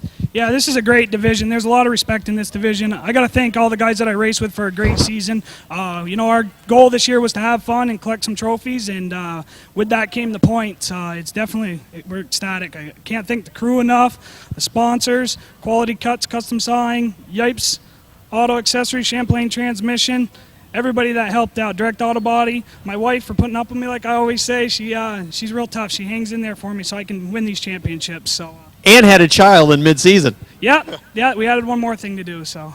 And again, back-to-back track championships, and we talk about all the people that help you out. And I know Lance Raptoy's right next door, and I always see the same folks that are with you. It really is a crew effort. It's a family effort as well. And you said something very important. All these racers recognize that if there isn't family support, and you don't get to do this. Yeah, the family support is huge, and racing, you end up with a family out of the racing. We met the Raptoys obviously through racing. They're great friends and great family. We have a blast with them. We had a great weekend with camping and everything, and I just can't say enough good things about the track and all the fans. You guys are great. Thank you very much. Nice job, Kev. Thank you. All right, Kevin Booten, 2-time track champion in the Versatile Trailer Sales Renegade Division. Renegades always put on a great show here at Airborne. Nice job by all the drivers in 2011. Booten, champion for 2010, and now 2011 can add that to his resume as well. You certainly have to like the position of Martin Dewa, starting on point, turning the fast time. Although he likes the top of the racetrack, I would bet it won't take long for him to get there. Slow pace into 4, now on the hammer. Here they come. Qualifier number 1, Ernie's Discount Tools, Dirt Car Modifieds, green flag. Martanois hustles away off into turn number 2. Now he'll drift it up. He'll lead by 2 to 3 car lengths going to turn number 3. Aaron Bartamy trying to hang with him. And it's the 97 of Arnold who finished second last week, his best finish of the season, with the Alternative Systems number 97 running in third. Pat McGrail's Budweiser number 10 runs in the 4th spot. Remember, Bertiom in that 1's got a big block underneath. He is sitting in the 5th position with the 1. There goes Kevin Kezar's 28. He plows into one of the inside retaining tires over in turn number 2, and that will bring out a yellow flag. Qualifier number 1, 1 lap complete. Here comes the field into turn number 4 along the front stretch. Green flag. 10 laps the distance, and just like the original start, Martin pulls away. Look at Pat McGrail go. He's going to get a spot away from Chris Vernold. The 97 loses a position to the 10 of Pat McGrail, and now the 1 of Bertiom eyeing the same move to the outside. Bertiom dives down to the inside as Vernold came up the racetrack. Bertiom now again looking to the inside going to turn number 1. Gets a piece of the 97 as that number 1 machine kicked out over in turn number 1. Bertiom, I don't think, is very happy with Vernold right now. Vernold trying to work a line. He's all over the track, and Bertiom's trying to find a way around. Martanois and the number 90 leading. The B3 of Bartamy runs second. Third is McGrail. Fourth is the 97 of Vernold. Here comes the 1 of Bertiom after him. They'll run wheel to wheel into turn number 3. Now Bertiom with that inside line. He's got room, and he's coming through. Pierre Bertiom goes to 4th. Chris Vernold, who appears to be fighting an ill-handling machine, runs in the 5th spot. Vince Quinville now chasing him down. Quinville running in the 6th spot. 7th, Kezar in the 28th. Then the 55 of Woodruff, the 27 of Grady. And Salisbury's 13 is shotgun halfway in the first qualifier. Martanois checking out. Chris Vernold, 97, who was really running strong last Saturday night, sliding backwards through the field as the 78 of Vince Quinville has taken 5th away, and Vernold's now back to 6th. Oh, he's not about to give up the fight for that 5th spot. Almost made a move coming back after the 78 over in turn number 4, but couldn't quite get there. Both the 78 and 97 light him up off of turn number 2. And see Quinville pick up that left front tire. Oh, the 97 gets a piece of him. Going to turn number 3. Vince Quinville goes around, and that's going to bring out a yellow flag. 7 laps complete, 3 laps remain. Martanois single file restart. Here they come off of turn number 4. Green flag. Bertiom sizing up the 10 of Pat McGrail. Looks to the top, now looks down to the inside. Look at the power of the big block kick in down to backstretch going to turn number 3. And Bertiom takes it away on the inside. 10 of McGrail trying to come back after him down low. Can't get there. 2 laps remain. Now the disadvantage is when you have that much power, you can also use up the tires pretty darn quick. The 97 of Vernold's in trouble. He goes to the top of turn number 2. He's going to lose 2 or 3 spots. Chris Vernold, as we mentioned earlier, finished second back on September the 3rd, our final point counting event, but he is fighting it. Martanois, final time around in this qualifier, he's going to win going away. You start the 90 on the point, and it tends to be a bit of a cakewalk in a qualifier, and that's what exactly happened for Martanois. Second goes to Aaron Bartamy, third to Pierre Bertiom, fourth to Pat McGrail, fifth to Kevin Kezar, sixth to the 55 of Matt Woodruff. Then it's Cam Grady, Chris Vernold, Vince Quinville, and Colleen Salisbury. 9 machines ready to run, 10 laps the distance. Qualifier number 2 takes the green flag. Keith Flack in the 43 tries to let go and sail away off turn number 2. George Foley's running with him, though, in the 34. You've got 4 fast cars. Any one of these drivers could win that 100-lap feature event later on this afternoon, and keep an eye on Brett Hearn in the X. His times were in the 16.5-second bracket range, and over the long haul, not only do you have to have speed, but you've got to have a strategy that's going to preserve tires. And that could be one of the bigger stories in the 100-lap feature later on this afternoon. Who is not abusing their stuff? You got to take care of your equipment. And if you can do that, still have something in the final laps down the stretch. And we have seen teams in the dirt car modified division abuse the right rear tire in particular. And by the time 50 laps hit the board, their car is starting to go away and they're sliding back through the field. A 43 on the prowl. Keith Flack out of Ravenna, New York. Of course, back when the 358s were running at Albany, Saratoga in 2010. Flack was a regular runner on the asphalt with the modified, and he's got a lot of experience. He's run a number of times here at Airborne as well with the Flack Crane number 43. He was fast yesterday, almost right off the hauler, and he's been fast this morning, and his times were really quick as well, as we got problems up in turn number 4 for Andy Haywood with the Gaoso Wine and Spirits number 80.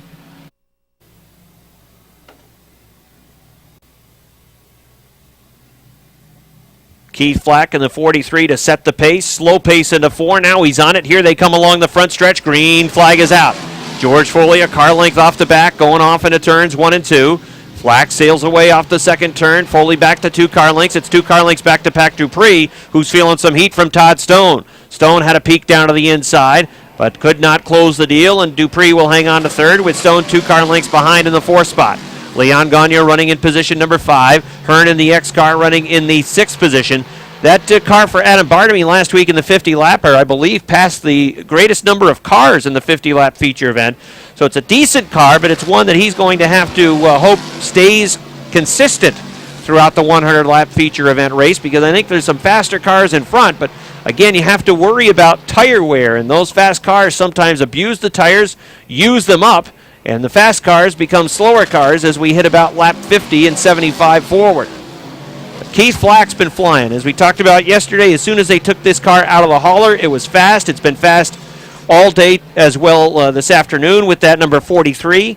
And his lead is half the front stretch.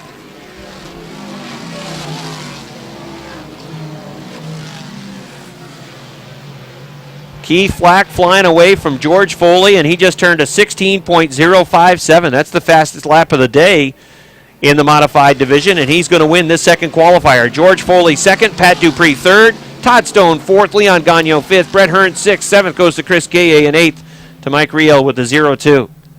Well, Keith, 9 cars ready to run qualifier number 3. Third and final qualifier of the afternoon for the Ernie's Discount Tools Dirt Car Modifieds. Here they come off turn number 4. Green flag. Gardner Stone skips the wheel of Michael Labreche, as Labreche's car did not come to power on the start.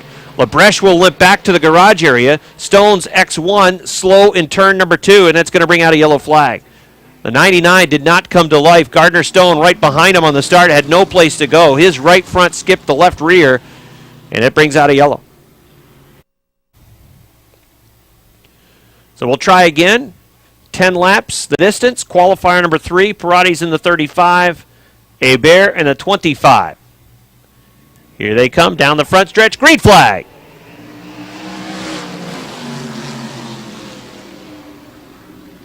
Parati in the 35, bobbles on the inside of turn number 2, but drives away down the backstretch. He'll open up 3 to 4 car lengths over Martin Hebert. The 100 of Roger Labreche, and then the number 1 of Greg Atkins run in the 3rd and 4th spot. And it's Andy Lindemann in 3, Jim McCombs in car number 5. Gardner Stone seems to be running pretty well with the X1, so that contact with Labreche's car, whoa, just as I say that, he goes flying off the top of turn number 2. One lap complete, 7 cars still out on the track. Slow pace into turn number 4, again on the hammer, and the green flag is out. Parati flies off into turn 1 and 2. Martin Hebert tries to hang with him. And similar to the first lap, Parati sails away, leading by 3 or 4 car lengths going to turns 3 and 4. Martin Hebert came back after him on the inside, but had to get on the binders, and he ends up falling behind again by 3 to 4 car lengths. Andy Lindemann looking to make a move on Roger Labreche. Labreche powers away off turn number 2. Lindemann could not get to the inside position. So it's Parati leading, Martin Hebert second. Greg Atkins lifting that left front tire right up the racing surface, right off the surface in the 1 New York. Sits in 3rd. Labreche in the number 100 is 4th. Lindemann 5th in the 3. Jim McComb in car number 5 is in the 6th spot, and then it is that 327 for Dan Brown.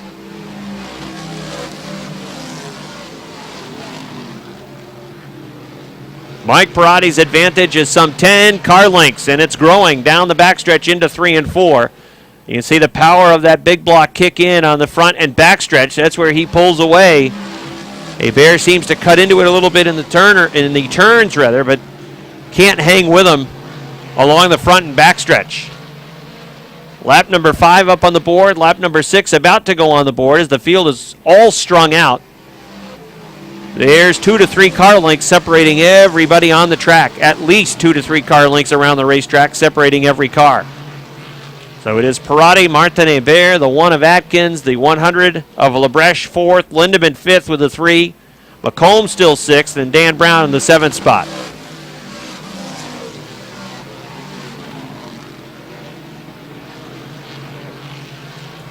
And you look at where these cars started this qualifier, I think we've had one car pick up a spot. Atkins started 4th, and he's now running in the 3rd spot.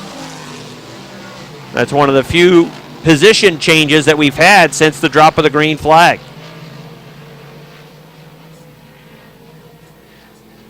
White flag out. Mike Parati leading by half the front stretch.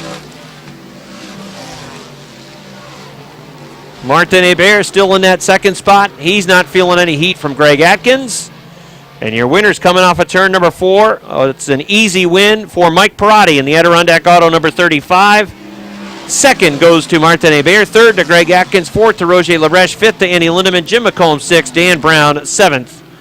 And that's how they run in qualifier number 3. Here this afternoon, Wood the 61, Branham's in the number 20. Those two cars, 11 wins between them. Green flag is out. Headed towards 25 laps. Casey St. Clair in car number 56 ran very strong yesterday afternoon in his qualifier. Starting down on that inside line, Keith Pelkey not letting him get to the top of the racetrack because he is still at his door. But as they race off turn number 4, it is St. Clair that will lead lap number 1. Pelkey draws even going to the first turn. Howard Stoner pushes with that 57. The 29 of Nick Haywood also pushed a little bit as he had to get on the binders. He saw Casey St. Clair sideways off turn number 2 as they'll run around him too wide. The 3 of Sullivan, the 57 of Stoner both work around the outside of the 56, who was loose that time off turn number 2. The leader is Keith Pelkey in the 24. Danny Sullivan runs in the 3rd spot. Howard Stoner goes outside. Jamie Begor looks underneath the 56 down the backstretch off turn number 2. They'll go 3 wide.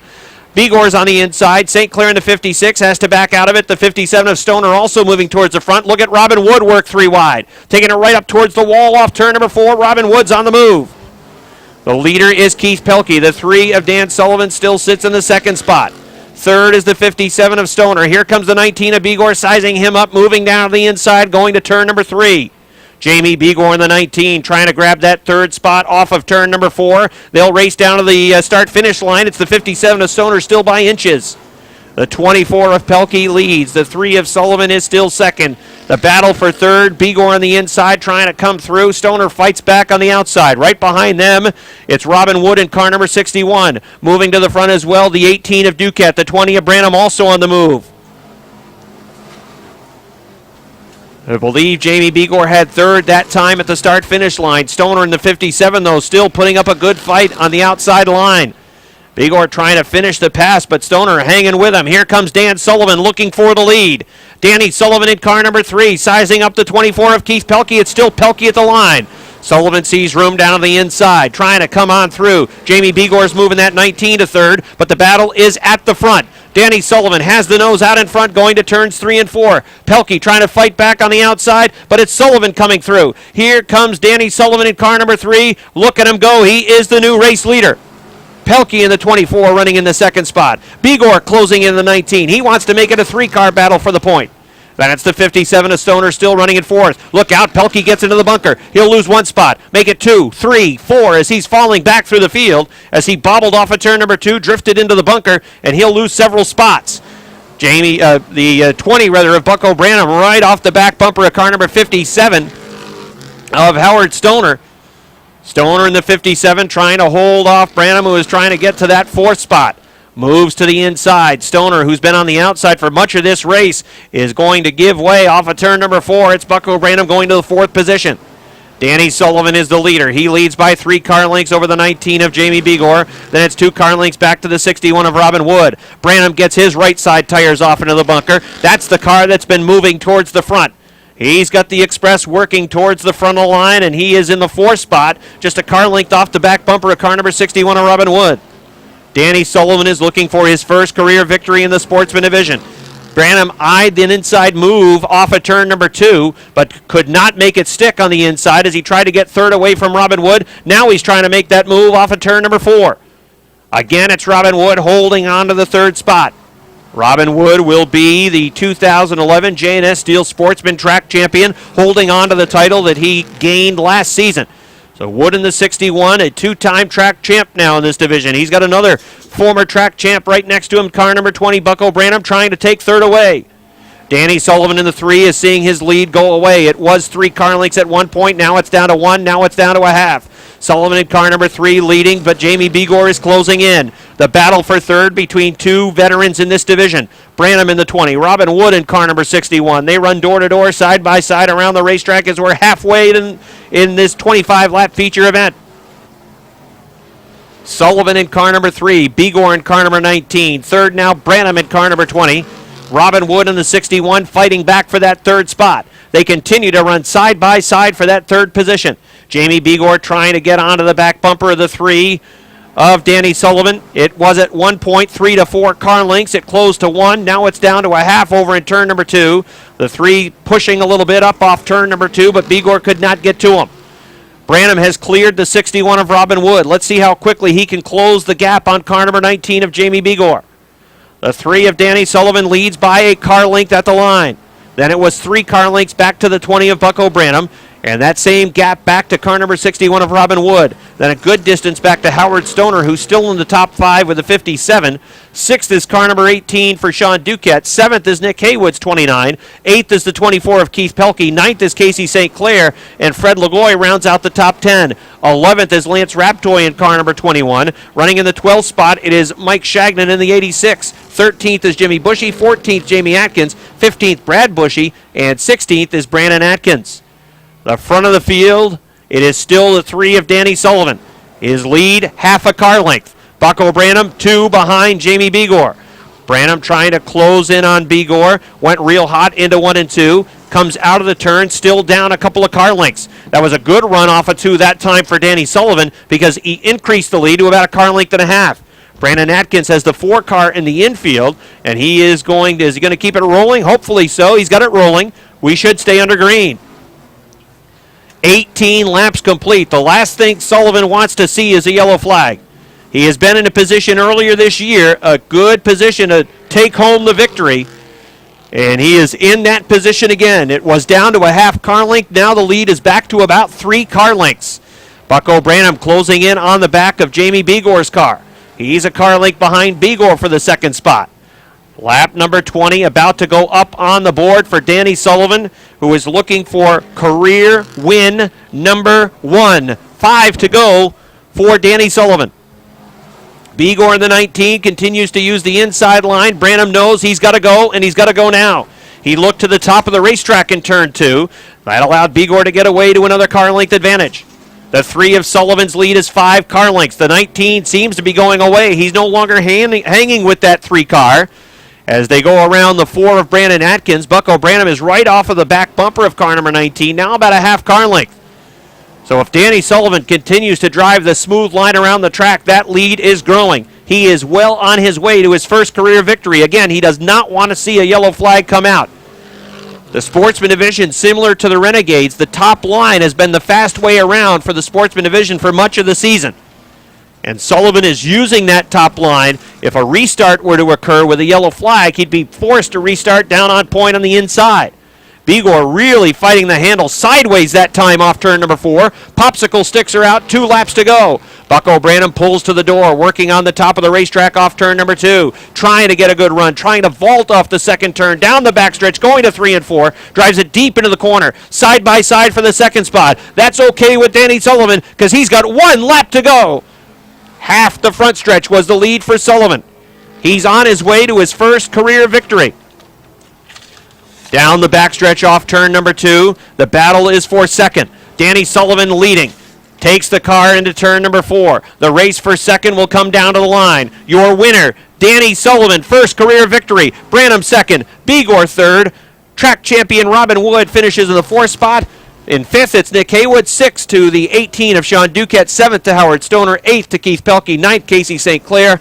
And in the top 10, Lance Raptoy. Nice job by Lance. First time out in the Sportsman, and he gets a top 10. First career victory for Danny Sullivan in car number 3 as he brings the Bankers Orchards Josh LeWare Blacktopping McSweeney sponsored machine to victory lane.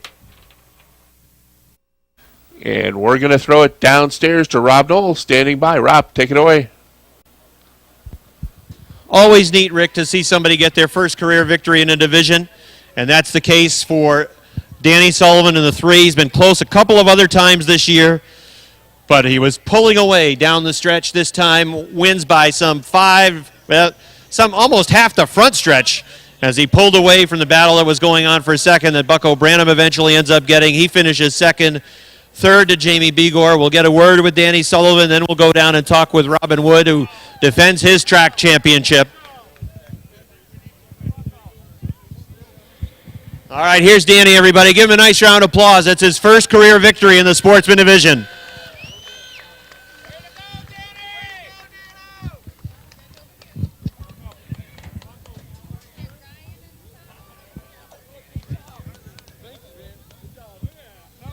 Come on over, Dan. Come on over. All right, Danny. It looked as though around lap number 15, Jamie was closing in a little bit. It was a half car length. He was right off the back bumper, but down the stretch, your car, I don't know if it got even better for you, if maybe Jamie's car started to go away, maybe a little bit of both. 5 car lengths, then it was half the front stretch almost, and here you are in victory lane. Well, my car just kept getting better and better each lap, and then I think Bucko and Jamie started racing, and I saw him in my mirror and never looked back, and I have to thank the two of them for racing hard for second place and let me check out. But I really got to thank my crew, Phil Perry, Brittany Supernaut, Justin Guerin, Caitlin King, my mom and my dad, obviously Bruce Sullivan, Bankers Orchard, my sponsor, McSweeney's Red Hots, Key RD Trailer Sales, Josh Ware Blacktopping. I can't do it without anybody. And You were almost in this position a couple of times earlier in the season, and obviously it didn't go your way in those occasions, but when it goes your way, finally, it has to be a big monkey off the back and very gratifying. You're a young guy, and here you are getting a checkered flag racing against some of these established veterans in the division. It has to feel really good. oh, it feels great. And my crew chief today before the feature said he's given me a car that could win 4 races this year, and I didn't win any of them until now. So he put a little heat on you. Oh, yeah. I told him he has to. But I'd really like to remember everybody lost in 9/11. This wins for them. So Congratulations, Dan. Nice job. thank you. All right, that's Danny Sullivan, everybody. He wins for the first time in his career. Fine job by Bucko again today. He finishes in the second spot. Jamie Begor runs to third. And here's our track champion again, Robin Wood, 2-time track champion now, 2010, 2011. You go back-to-back. Congratulations. Thank you. We had a really good year again this year. I got to thank everybody that helps me out, especially my dad, Rudy, Gary, Barb, of course, girlfriend Nikki, and Tyler, and just all my sponsors, Renoret, Ganyanka Territorial Bingos, Lorman's, Leland's Barbershop, and Daniel Signs. You really got off to a great start, and that's where you gained some separation from everybody else. The start of the season, you guys you'd done your homework over the course of the winter, and the car was fast from day number 1.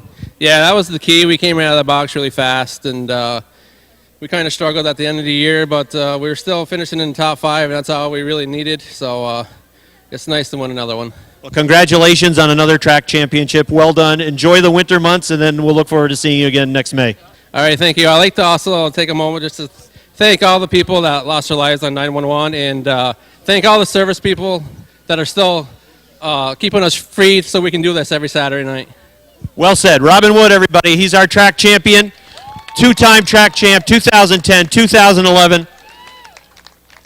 Won 6 times this season on his way to another track championship. 25 laps, the scheduled distance for the Sportsman Modifieds. Atkins, Mueller, stand on it as they come off turn 4, down to the green flag. Atkins drifts high in front of Mueller, a little bit sideways coming into that first corner. Bottles up the field just a bit. Here comes Proctor to the bottom of the racetrack. Ron Proctor on the inside of the 27. He's going to take that third spot away as they come off turn 4 to complete lap number 1. Your leader will be the 19 of Jesse Mueller. Brandon Atkins trying to hold on to that number 2 spot on the outside, but Ronnie Proctor's going to drive right on by up the backstretch. Proctor will go to second, and it looks like he may bring Hunter Bates right with him. Bates, the driver out of Pittsford, Vermont, will take the third spot as Atkins falls back to fourth. Looks like he's got a handful with an ill-handling number 1 modified. Travis Bruno has worked the Ormsby car into the number 5 spot. 6th spot goes to Joe Williams in the 19. Back up front, the lead starts to open up for Jesse Mueller. It's about 7 or 8 car lengths back to Ronnie Proctor, who's got a handful of Hunter Bates, who's right behind him looking for a way by. It's another 10 car lengths back to the battle for the 4th spot, where Brandon Atkins trying to hold off Travis Bruno.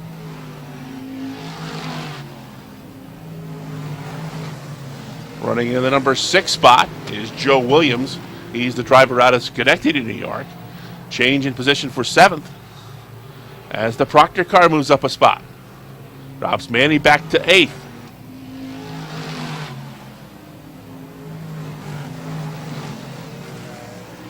But up front, the lead continues to grow. Jesse Mueller like he's on cruise control.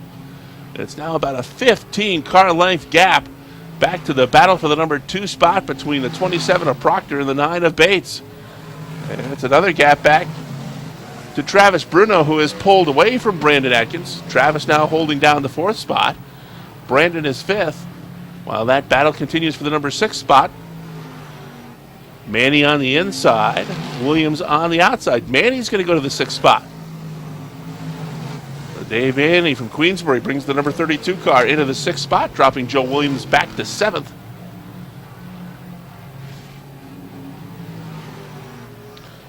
It's certainly looking right now like a Sunday afternoon ride for Jesse Mueller, as he has dominated these first 9 laps. Well, barring a yellow flag, he's well on his way because it's pretty strung out. There's some racing mid-pack, but the rest of the field pretty strung out. And before you know it, he's going to be working on the back of the pack. Mike Bush is about a lap and a half from being chased down by the leader, Mueller. Hunter Bates has taken over the 2nd spot, and he's starting to put some ground between himself and the Proctor car. Travis Bruno is starting to close in on the 27. We've already completed 10 laps, and as you said, Rob, barring a caution, this field strung out. The race appears to be in the hands of Jesse Mueller. Dave Manny has gotten around the 1 of Brandon Atkins to move into the number 5 spot, dropping Brandon back to 6th. Joe Williams will run 7th. We got a car off on the backstretch, but he's got it gathered in. Will stay green. Jamie Proctor is 8th. Freddie Proctor runs in the number 9 spot.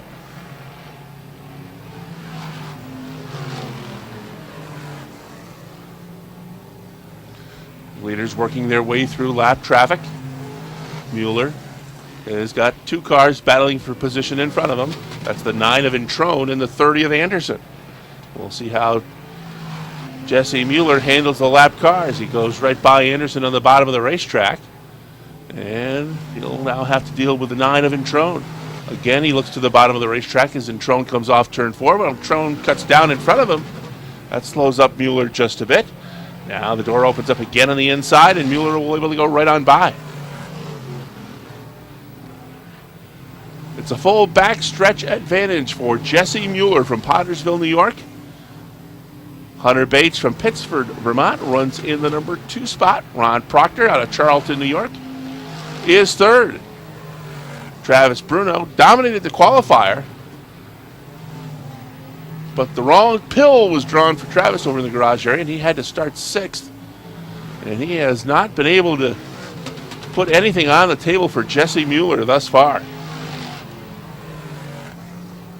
They'll complete lap number 17 this time by just 8 laps remaining. The rest of the field hoping for a caution flag, but Jesse Mueller says no way.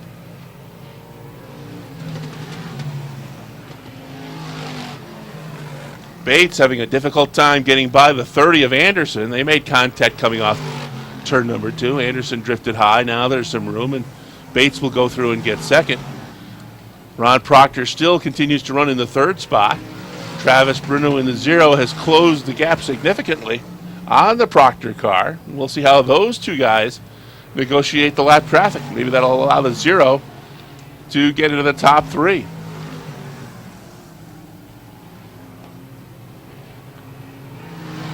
Bates finally able to get by in Trone's 9J, but he still remains well over a full back stretch behind the leader, Jesse Mueller, who just now coming off turn 4 to get 5 to go from Chief Starter Butch Hendry. Bates is second. Here comes Proctor through on the inside of Anderson in the 27 to take the number 3 spot, but he's got the 0 of Bruno right there as well. We've got one more lap car to negotiate before they will be clear of lap traffic, and that's going to be coming up on this lap. Proctor looks to the inside of Introne as they go into turn number 2. Proctor will maintain his 3rd spot. There's still room, and Travis Bruno can get the 0 car through. He'll still have a chance to try and grab that 3rd spot from Proctor as we approach the closing couple of laps. 22 in the book. It will be lap 23 completed this time by. As there's the signal from Chief Starter Butch Hendry, 2 to go for Jesse Mueller. And he's got Brandon Atkins in front of him in the 1. He will be the next car to go a lap down. Hunter Bates still a back stretch behind, running in the 2nd spot. And it's still going to be a good battle for that 3rd place spot. Proctor's got Ormsby right there. He's just a car length behind as we've got 1 lap to go. Jesse Mueller brings the 19 up the backstretch. Off turn 4, down to the checkered flag. Mueller is your winner. 2nd spot will go to Hunter Bates in car number 9. 3rd spot, the battle to the wire. Ronnie Proctor will hold off Travis Bruno, who finishes 4th. And 5th spot, just coming off turn 4 now, will go to the 32 of Dave Manny.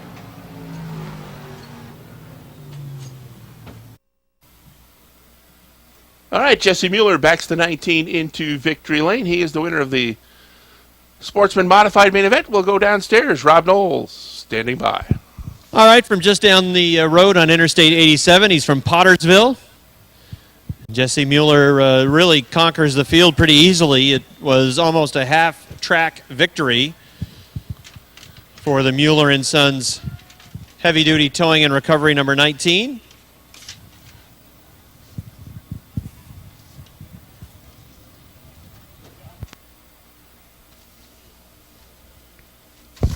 All right, here he is, everybody. Give him a nice round of applause. Jesse Mueller gets the victory, the Sportsman Modified feature event.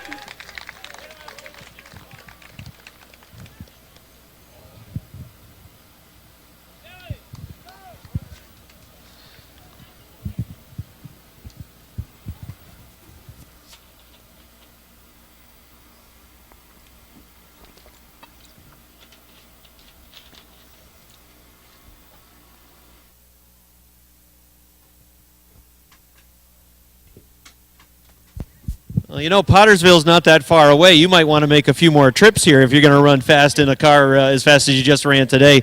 Tell us about your thoughts of Airborne Speedway. Obviously, you must feel pretty good about it. I'm never going to any other track. We're here next year, that's for sure. So count on that. I just want to thank my dad and my family and TDI and everybody else. This is awesome. Talk about, I know through 2011 you've run some at Devil's Bowl, you've run down at Malta, and I think you had a little experience here one time earlier this year. But obviously today really was just a dominating performance. The car was very fast right from the start. Yeah, I raced the X car of TDI's here, and I wrecked it in 3 laps. But I got seconds in the points at Devil's Bowl, and I had like 5 seconds in a row, like second places. So you're a pretty young guy. Yeah, 16. Well, congratulations, 16 years old. You're doing a fine job, and a nice job getting the win. Thank you. Daytona, we're coming. All right. That's Jesse Mueller, everybody. He gets the win in the...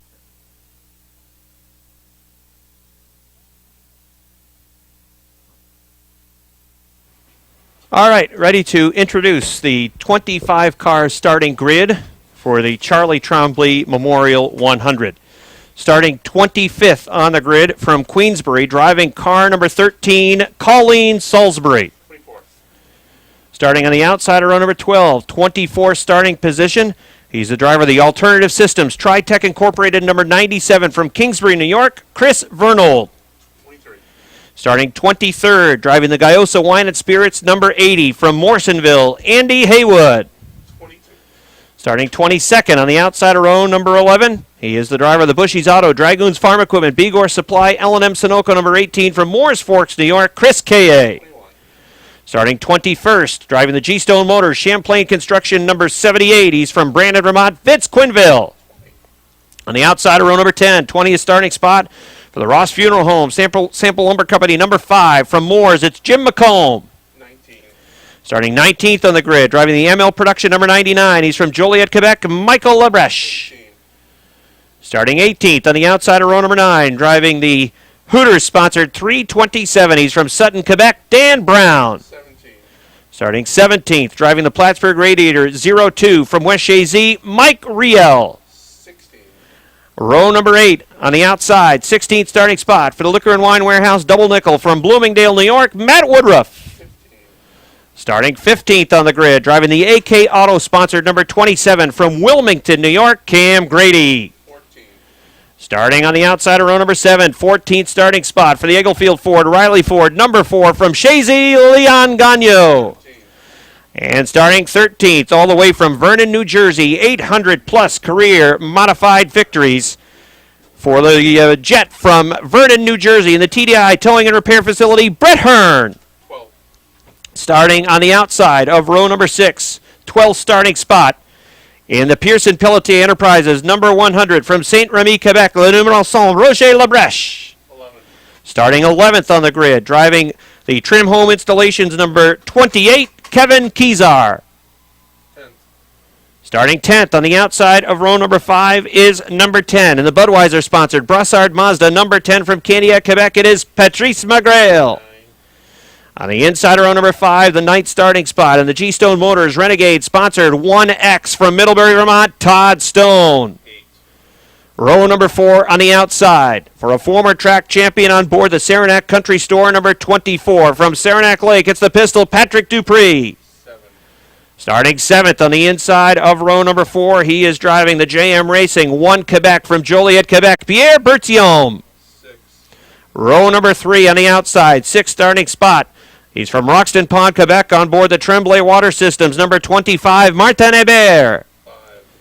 Starting 5th on the grid, a former track champion driving the Shamrock Barn Grill, Pulsar's Logging, number 34 from Saranac Lake, George Foley.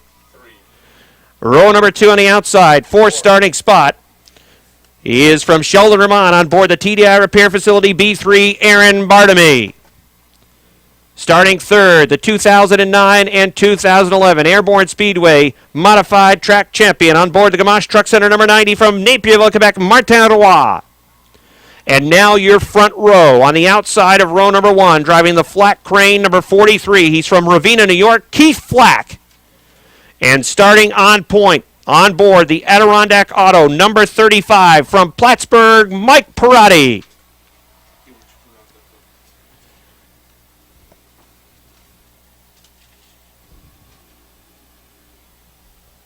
25 automobiles ready to go 100 laps in the Charlie Trombley Memorial 100. Lady and gentlemen, start your engines.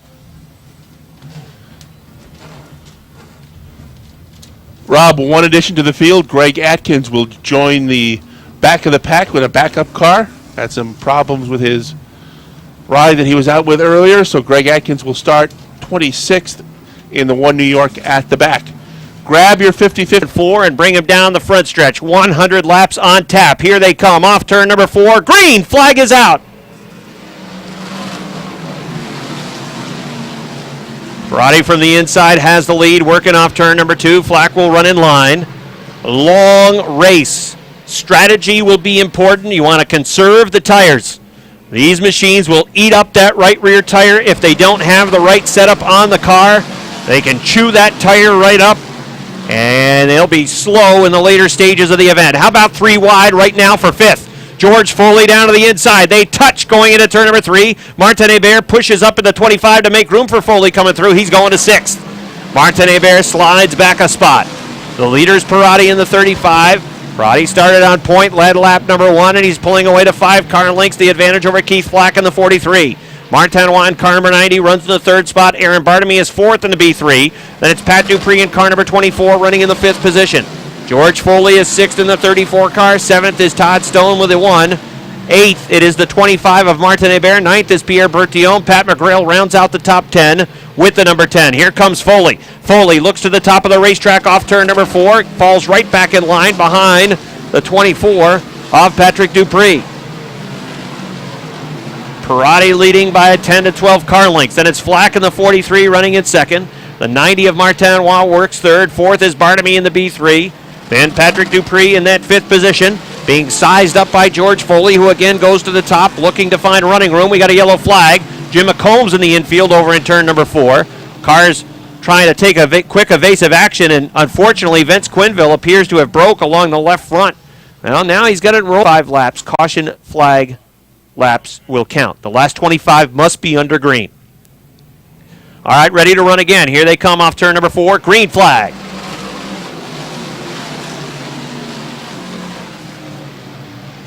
Martin Roy to the inside of Keith Flack off turn number 2. Flack has that second spot going to 3. Here comes Martin working on that inside line. He's got the Gamache Truck Center rolling along the front stretch. It's Flack who's going to hang on to the second spot. Martin Roy still third for now, but Flack stuck on the outside. He's going to chew up those tires pretty quick with that number 43. Martin Roy continues to run down on the inside. Mike Perotti checking out at the front of the field. His lead is up to 7 or 8 car lengths with the Adirondack Auto number 35. Then it's Flack in the 43 running in the second spot. Martin Roy works third. Aaron Bartamy is fourth. George Foley's gone to 5th. He's made the move around Patrick Dupree. He goes to the 5th position. Dupree now runs 6th. 7th is Todd Stone. 8th, Pierre Bertillon coming through on the inside. He also has a big block in. Like Perotti, he's 8th. 9th is Martin Hebert in the number 25. Running in 10th, Leon Gagnon in the 4. 11th is Pat McGrail now in car number 10. 12th is Roger Lebrecht. And 13th is Brett Hearn with a TDI Repair X. Perotti building up about a 15 car length advantage. Meanwhile, the 90 and the 43 continue to run wheel to wheel around the racetrack. It's 5 laps now that the 90 and the 43 have run wheel to wheel with barely 3 feet separating them around the track. George Foley in car number 34 also works on the top of the racetrack. You can see smoke coming off that right rear of Foley. Those cars that are attempting the outside and running the outside in the early stages of the race, again, you have to think about tire management and how much is it going to take out of those sneakers if you go to the top of the racetrack and really use them up trying to get around. Flack in the 43 still trying to finish the pass of Martin Roy, but he's not letting him. Martin Roy is still there on the inside. Slot car racing, the 90 and the 43. They go back and forth, trading that second spot. It still is Keith Flack at the line by about a foot in that second position. But now Martin Roy gets a real good run off turn number 2, and he's going to grab the second spot. Flack will finally get his car down to the inside. George Foley sees that, and he sees a chance to go. Foley goes to the outside, sizing up Flack along the front stretch.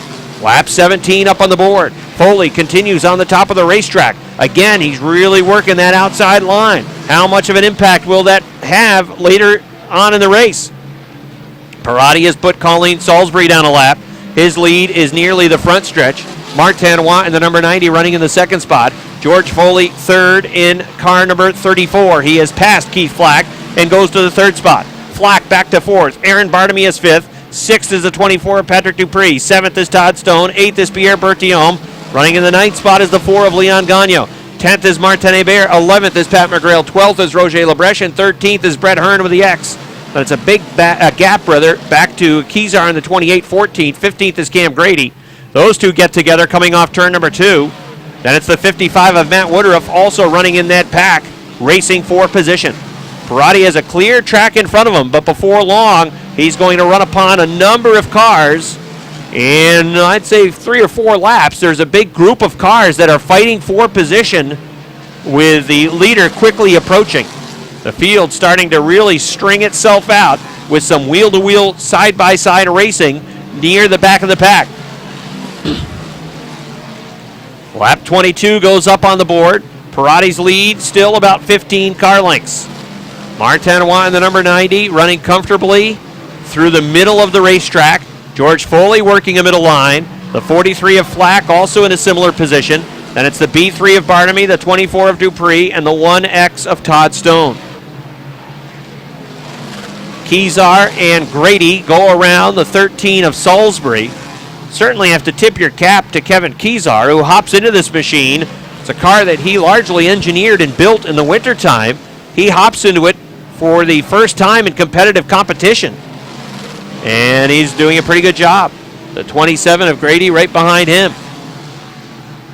The leader, Mike Perotti, is approaching the back of the pack. Michael Lebrecht in the number 99 will be the next machine to go down a lap. Lebrecht is working a higher line around the racetrack.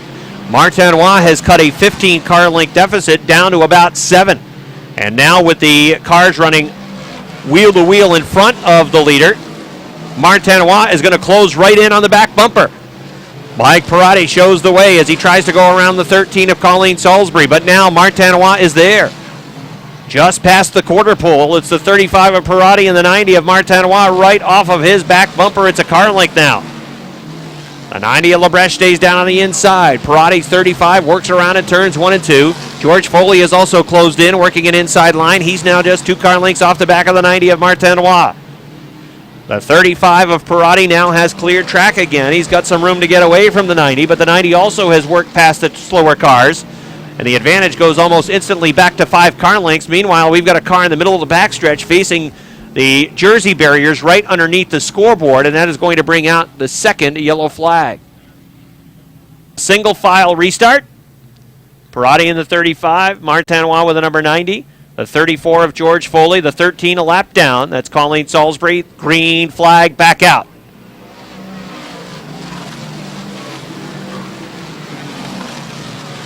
Michael Lebrecht, 99. That car bobbled over in turn number 2. He is down a lap to the top 4 cars, and now Aaron Barnaby trying to thread the needle to come through with a slower car, the 13 of Salisbury down on the inside. Berthiaume got boxed. Leon Gagnon with a veteran move to box Berthiaume behind the 13 as they're scrambling to get around Colleen Salisbury, also knowing that Michael Lebrecht is out there with a 99 on the top of the track. So they've got to work out, down, and then underneath. Brett Hearn off the pace. The 97 of Chris Vernold headed out towards the jersey barrier, but the X of Brett Hearn is off the pace, and that's going to bring out a yellow flag. A little bit quicker at the conclusion of this race. 41 laps complete as they're ready to run again. Green flag, back out.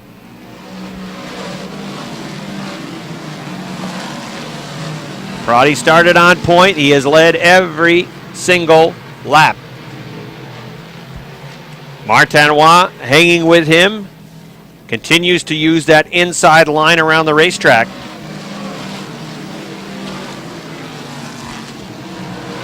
Michael Lebrecht down in the infield with a number 90. He gets into the infield and checking out that inside racing line. Not the line that you want to be in. If you're down there, you're in trouble. There's some small stones that he kicked up on the track. There's a number of cars racing for position towards the back of the pack. The 55, Matt Woodruff, 327, Dan Brown, 80, Andy Haywood. They're 3 wide, as a matter of fact, right now down the backstretch going around Colleen Salisbury. They've been racing pretty close for position, and that position is just inside the top 20. Perotti's lead was back up to 6 or 7 car lengths over Martinois with that number 90, and then it's a big gap back to the 34 of George Foley. Patrick Dupree has moved to the 4th position with the Saranac Country Store number 24. Keith Flack is 5th with car number 43. Then it's Aaron Bartamy in the B3 in the 6th spot. Leon Gagnon runs in the 7th position with the number 4. 8th, it's Pierre Berthiaume in a 1. Running in 9th is the 25 of Martin Hebert. And then Pat McGrail, who's been in 10th just about since the drop of the green flag. That's where he started, and that's where he still runs. Mike Perotti moving towards the halfway point. Cam Grady was in the bunker. He kicked up a whole bunch of dust. Hopefully didn't bring much debris with him onto the racetrack. But he's running back at speed. He was trying to run down Roger Lebrecht's number 100, but he lost a whole bunch of ground in that pursuit. Perotti in the 35, leading by 6 or 7 car lengths over Martinois. Perotti's using a higher line around the racetrack. Martinois continues to work a middle to low line. A much more conservative line that we have seen Martinois utilize. Halfway, lap number 50 goes up on the board. Mike Perotti is halfway home. $3,000 on the line this afternoon. Martinois in the number 90 continues to run about 5 car lengths off the back. George Foley fading, still sitting in the 3rd spot. Patrick Dupree in 4th. 5th is Keith Flack. Although Dupree just bobbled coming off of turn number 2, and Flack will close in a little bit. Martinois closing in on the 35. Having watched Martin throughout the race, he has driven a much more conservative style, trying to hang on to those tires and make sure that he still has something left down the stretch, which has been an Achilles heel for him at times when he's overdriven early in races. But now, that car still working down on the inside. Peratti's car works to the middle and top of the racetrack. If Martinois can get down to the inside and fill the gap, he would have a shot, but he's still been 2 to 3 car lengths off the back of that car number 35. Again, he closes in the turns, but that big block just allows Peratti to pull away down the back stretch and also into the front stretch. They're going to be running up on lap traffic. That could play a factor here. In about 3 to 5 laps, they'll be running upon the back of the pack. And the first guy that they'll run upon that is still on the lead lap, at last check he was in the 19th position. There were 19 cars on the lead lap, and that was Chris Kayes, number 18. 55 on the board. Lap number 56 about to go up, and now it's just a car length. Martinois is there on the inside of Mike Peratti. Chris Vernold is off the pace. Vernold is slow with a number 97, limping around on the top of the racetrack, and that is going to bring out a yellow flag.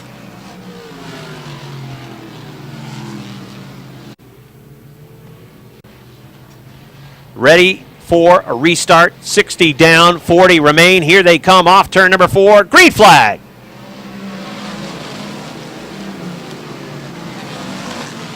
We'll see if Peratti gets away again on the restart. Look at Patrick Dupree going after George Foley. Earlier in the race, it was Foley who was working the top of the racetrack, trying to get around Dupree. Dupree says it's go time. Let's see what he's got on the outside.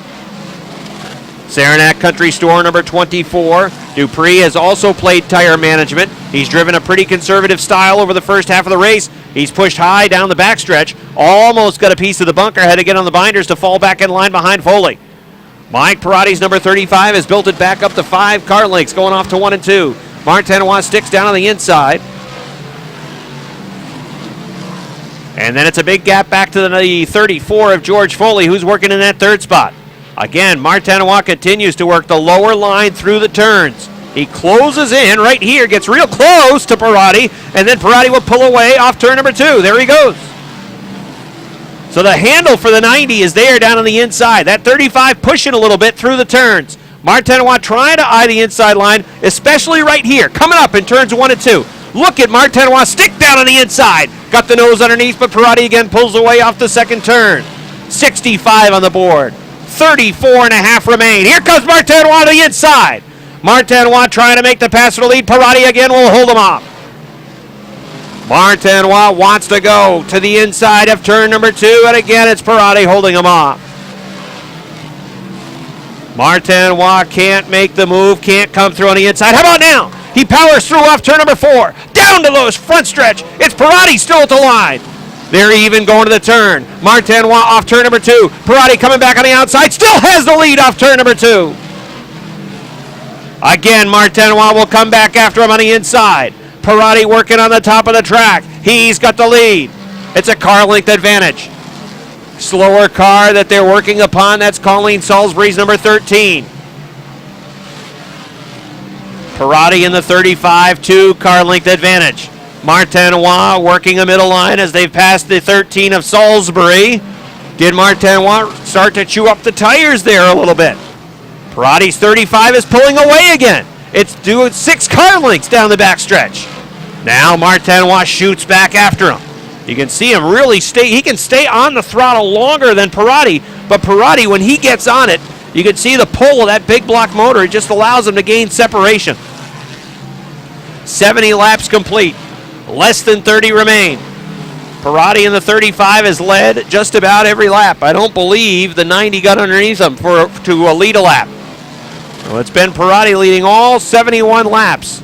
And the 90 of Martinois is in that 2nd spot. The 34 of Foley is still 3rd. 4th is Dupree in the 24. Running in 5th is Keith Flack in car number 43. Then it's Aaron Bartamy in the B3 who is 6th. 7th is Leon Gagnon in the 4. 8th is Pierre Berthiaume in the number 1.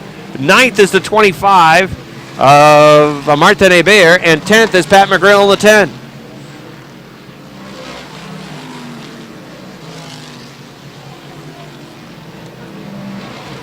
Mike Parati pulling away again with the number 35. Martin Watt challenged for a couple of laps, but that challenge was met by the Adirondack Auto number 35, and his lead is back to about 10 car lengths, and it seems to be growing. If anything, Martin Watt may be falling back into the clutches of either George Foley or Patrick Dupree. But a lot can happen over these final 25 laps. That's when the tires really start to go away. And up in front of Parati, you've got some cars that are running wheel to wheel again for position. Chris Kaye in the number 18, again, is the last car on the lead lap. Parati's advantage is 8 car lengths with 23 and a half laps remaining. He's going to come upon the 18 of Kaye, who's down on the inside line. Martin Watt tries to close through the inside. Now back to the top of the racetrack to move around Kaye. They'll catch the 18 in the turn. Parati will pull away down the backstretch. Martin Watt trying to keep him in sight. 5 car lengths going to 3 and 4. Let's see if Martin has anything on the top. I don't think he does. That top of the track is not there for him. Parati's 35, leading all 78, and his lead is now 8, almost 10 car lengths going to 3 and 4. He'll go to the top of the track, eyeing the 0-2 of Mike Riel, and then it's Dan Brown's Hooters-sponsored 327. Parati in the 35, trying to get around Riel. He will off turn number 2. This time by 20 laps will remain for Mike Parati. Martin Watt with the number 90 still in that second spot. George Foley trying to close in with that number 34. Oh, Mike Riel skipped a reel. He skipped the wheel off turn number 2, goes to the top of the track. He's broken the left front. Yellow flag comes out. Pat McGrail is headed back to the garage area. As over between turns 1 and 2. Single file on the restart. Martin Watt, can he hang with the 35 coming off a turn number 4 down to the green? We're racing. And Parati's getting away. Going to 1 and 2, the lead is 5. Off turn number 2, the lead hangs in that spot, but Patrick Dupree's on the move. He's gone around George Foley. Dupree takes the Saranac Country Store number 24 to the 3rd spot. Trying to run down Martin Watt is Patrick Dupree to get to the 2nd position. Mike Parati in car number 35 with a 5 car length advantage over Martin Watt with the number 90, building to 7, make it 8 going to turn number 3.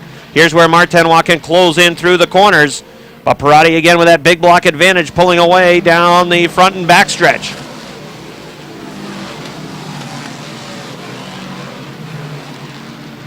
Parati has a sizable lead working the backstretch going to turns 3 and 4. That car has not really slowed much. And now we're in the final stages of the race. I think the only question is, will those tires hold up and get him to victory lane with the checkered flag? 16 and a quarter laps still to run for the number 35 Adirondack Auto Machine. George Foley's number 34, we talked about how he was really working the beginning stages of that race. I think the tires are fading on the 34. He's falling back. And he's falling into the clutches of the 43 of Keith Flack. Martin Watt's number 90 is not gaining on Parati in the 35. And unless something really starts to dramatically happen to the 35, he may win wire to wire. He started on point. He has led every single lap. And he's got 14 laps still to run to take home the checkered flag this afternoon. And if a yellow flag doesn't come out, I think a yellow flag could make it interesting again, because Patrick Dupree in the 24 is running comparable lap times to Parati, but he's just got so much ground to make up, and he'd have to get around the 90 of Martin Watt as well. This is looking like a wire-to-wire win for Mike Parati with that number 35 car. Parati's advantage along the front stretch, 15 to 20 car lengths, and it is growing. Leroy in the number 90 is second. Dupree in the 24, third. Fourth, Foley. Fifth, Flack. Sixth, Barnaby. Seventh, Gagnon. Eighth, Bertillon. Ninth is Hebert. 10th is Labreche. 11th is Grady. 12th is Haywood. 13th is Woodruff. 14th is Pat McGrail, who stayed on the lead lap. He pitted under caution when the caution flag laps were not counting. Then it's Kevin Kezar, who I believe is still in the lead lap in 15th. 16th would be Dan Brown. The last car on the lead lap would be that 3:27 of Dan Brown. 10 laps to go. Inside of 10 now for your leader. And Mike Perotti is on his way to a dominating wire-to-wire win. Dan Brown in the 3:27 would be the next car to go down a lap. He is the last car in the lead lap right now, running in the 16th position. Perotti is closing in on Brown with that 3:27 car. One of the things that you have to worry about, you can see the 3:27 is really fighting it now. There's not much left on some of these right rear tires. And Brown is a good example of that, as that car is really sliding. Perotti continues to work on that right rear. Lighten it up once in a while. Matt Woodruff, he's off the pace over in turn number 2. He's going to the bunker. It's going to bring out a yellow flag. 92 down, 8 left. Perotti in the 35, Martin Watt in the 90, Pat Dupree in the 24. Here they come off turn number 4. Perotti gets away again with that 35, and by the time they hit the line, it's 5 car lengths. Dupree goes to the top off turn number 2, and he's going to lose a chunk of ground to Martin Watt in the 90. Pierre Bertillon off the pace. Bertillon's been in the top 10 all day long. The 1 is limping to turn number 3. Kevin Kezar goes flying through the infield. He'll kick a whole bunch of debris up onto the racetrack, and the yellow flag is out. With 92 down and 8 remaining. Perotti in the 35, Martin Watt in the number 90, Pat Dupree in the 24. Those cars top 3. Perotti's on the hammer and checking out. Green flag.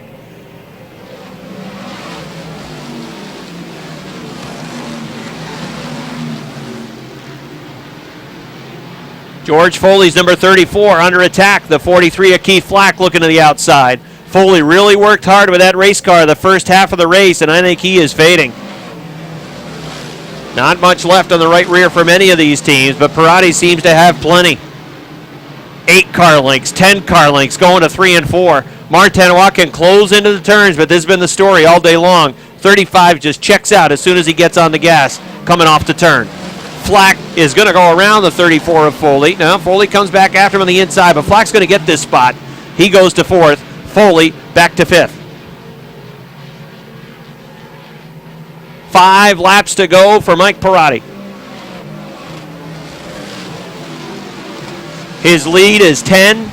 His lead is 15. Patrick Dupree running in 3rd. He's putting no heat on Martin Watt. The field is really strung out. Mike Perotti's not going to run up on any slower cars unless this car breaks. The 35 is going to wire it.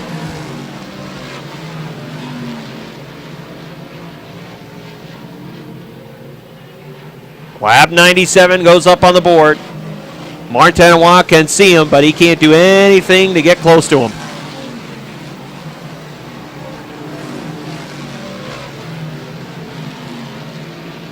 Popsicle sticks are out. 2 laps to go. Half front stretch lead for Mike Perotti.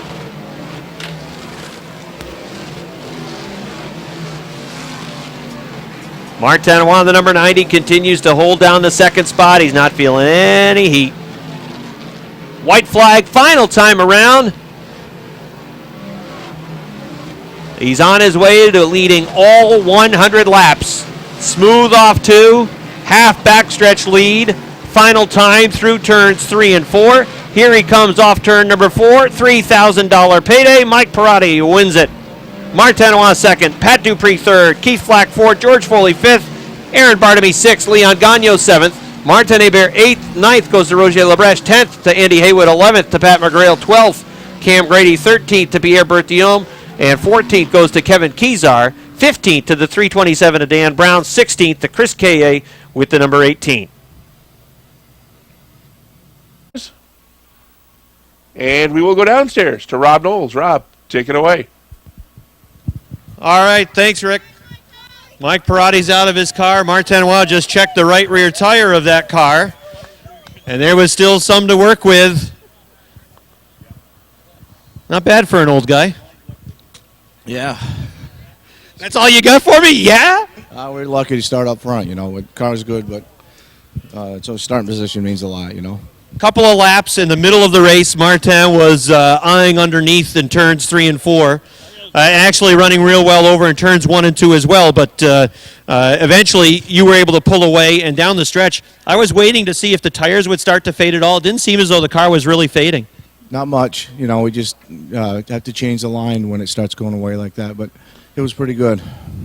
Well, it was beyond pretty good. You led all 100 laps, and as you said, it helped the fact that you were able to start on point, but it was a real dominating performance. Really, it was just those couple of laps where you were challenged at all in the entire race. Yeah, like I said, starting up front makes it easy, Car was really good, though. The guys did a real good job on it, and I thought a big block could win, but it's hard to get them working, but starting up front, not having to work to pass people really made the difference. Well, congratulations on getting the victory. Thank you. All right, that's Mike Parati, everybody, as he wins it. Let's go down and talk to Mark.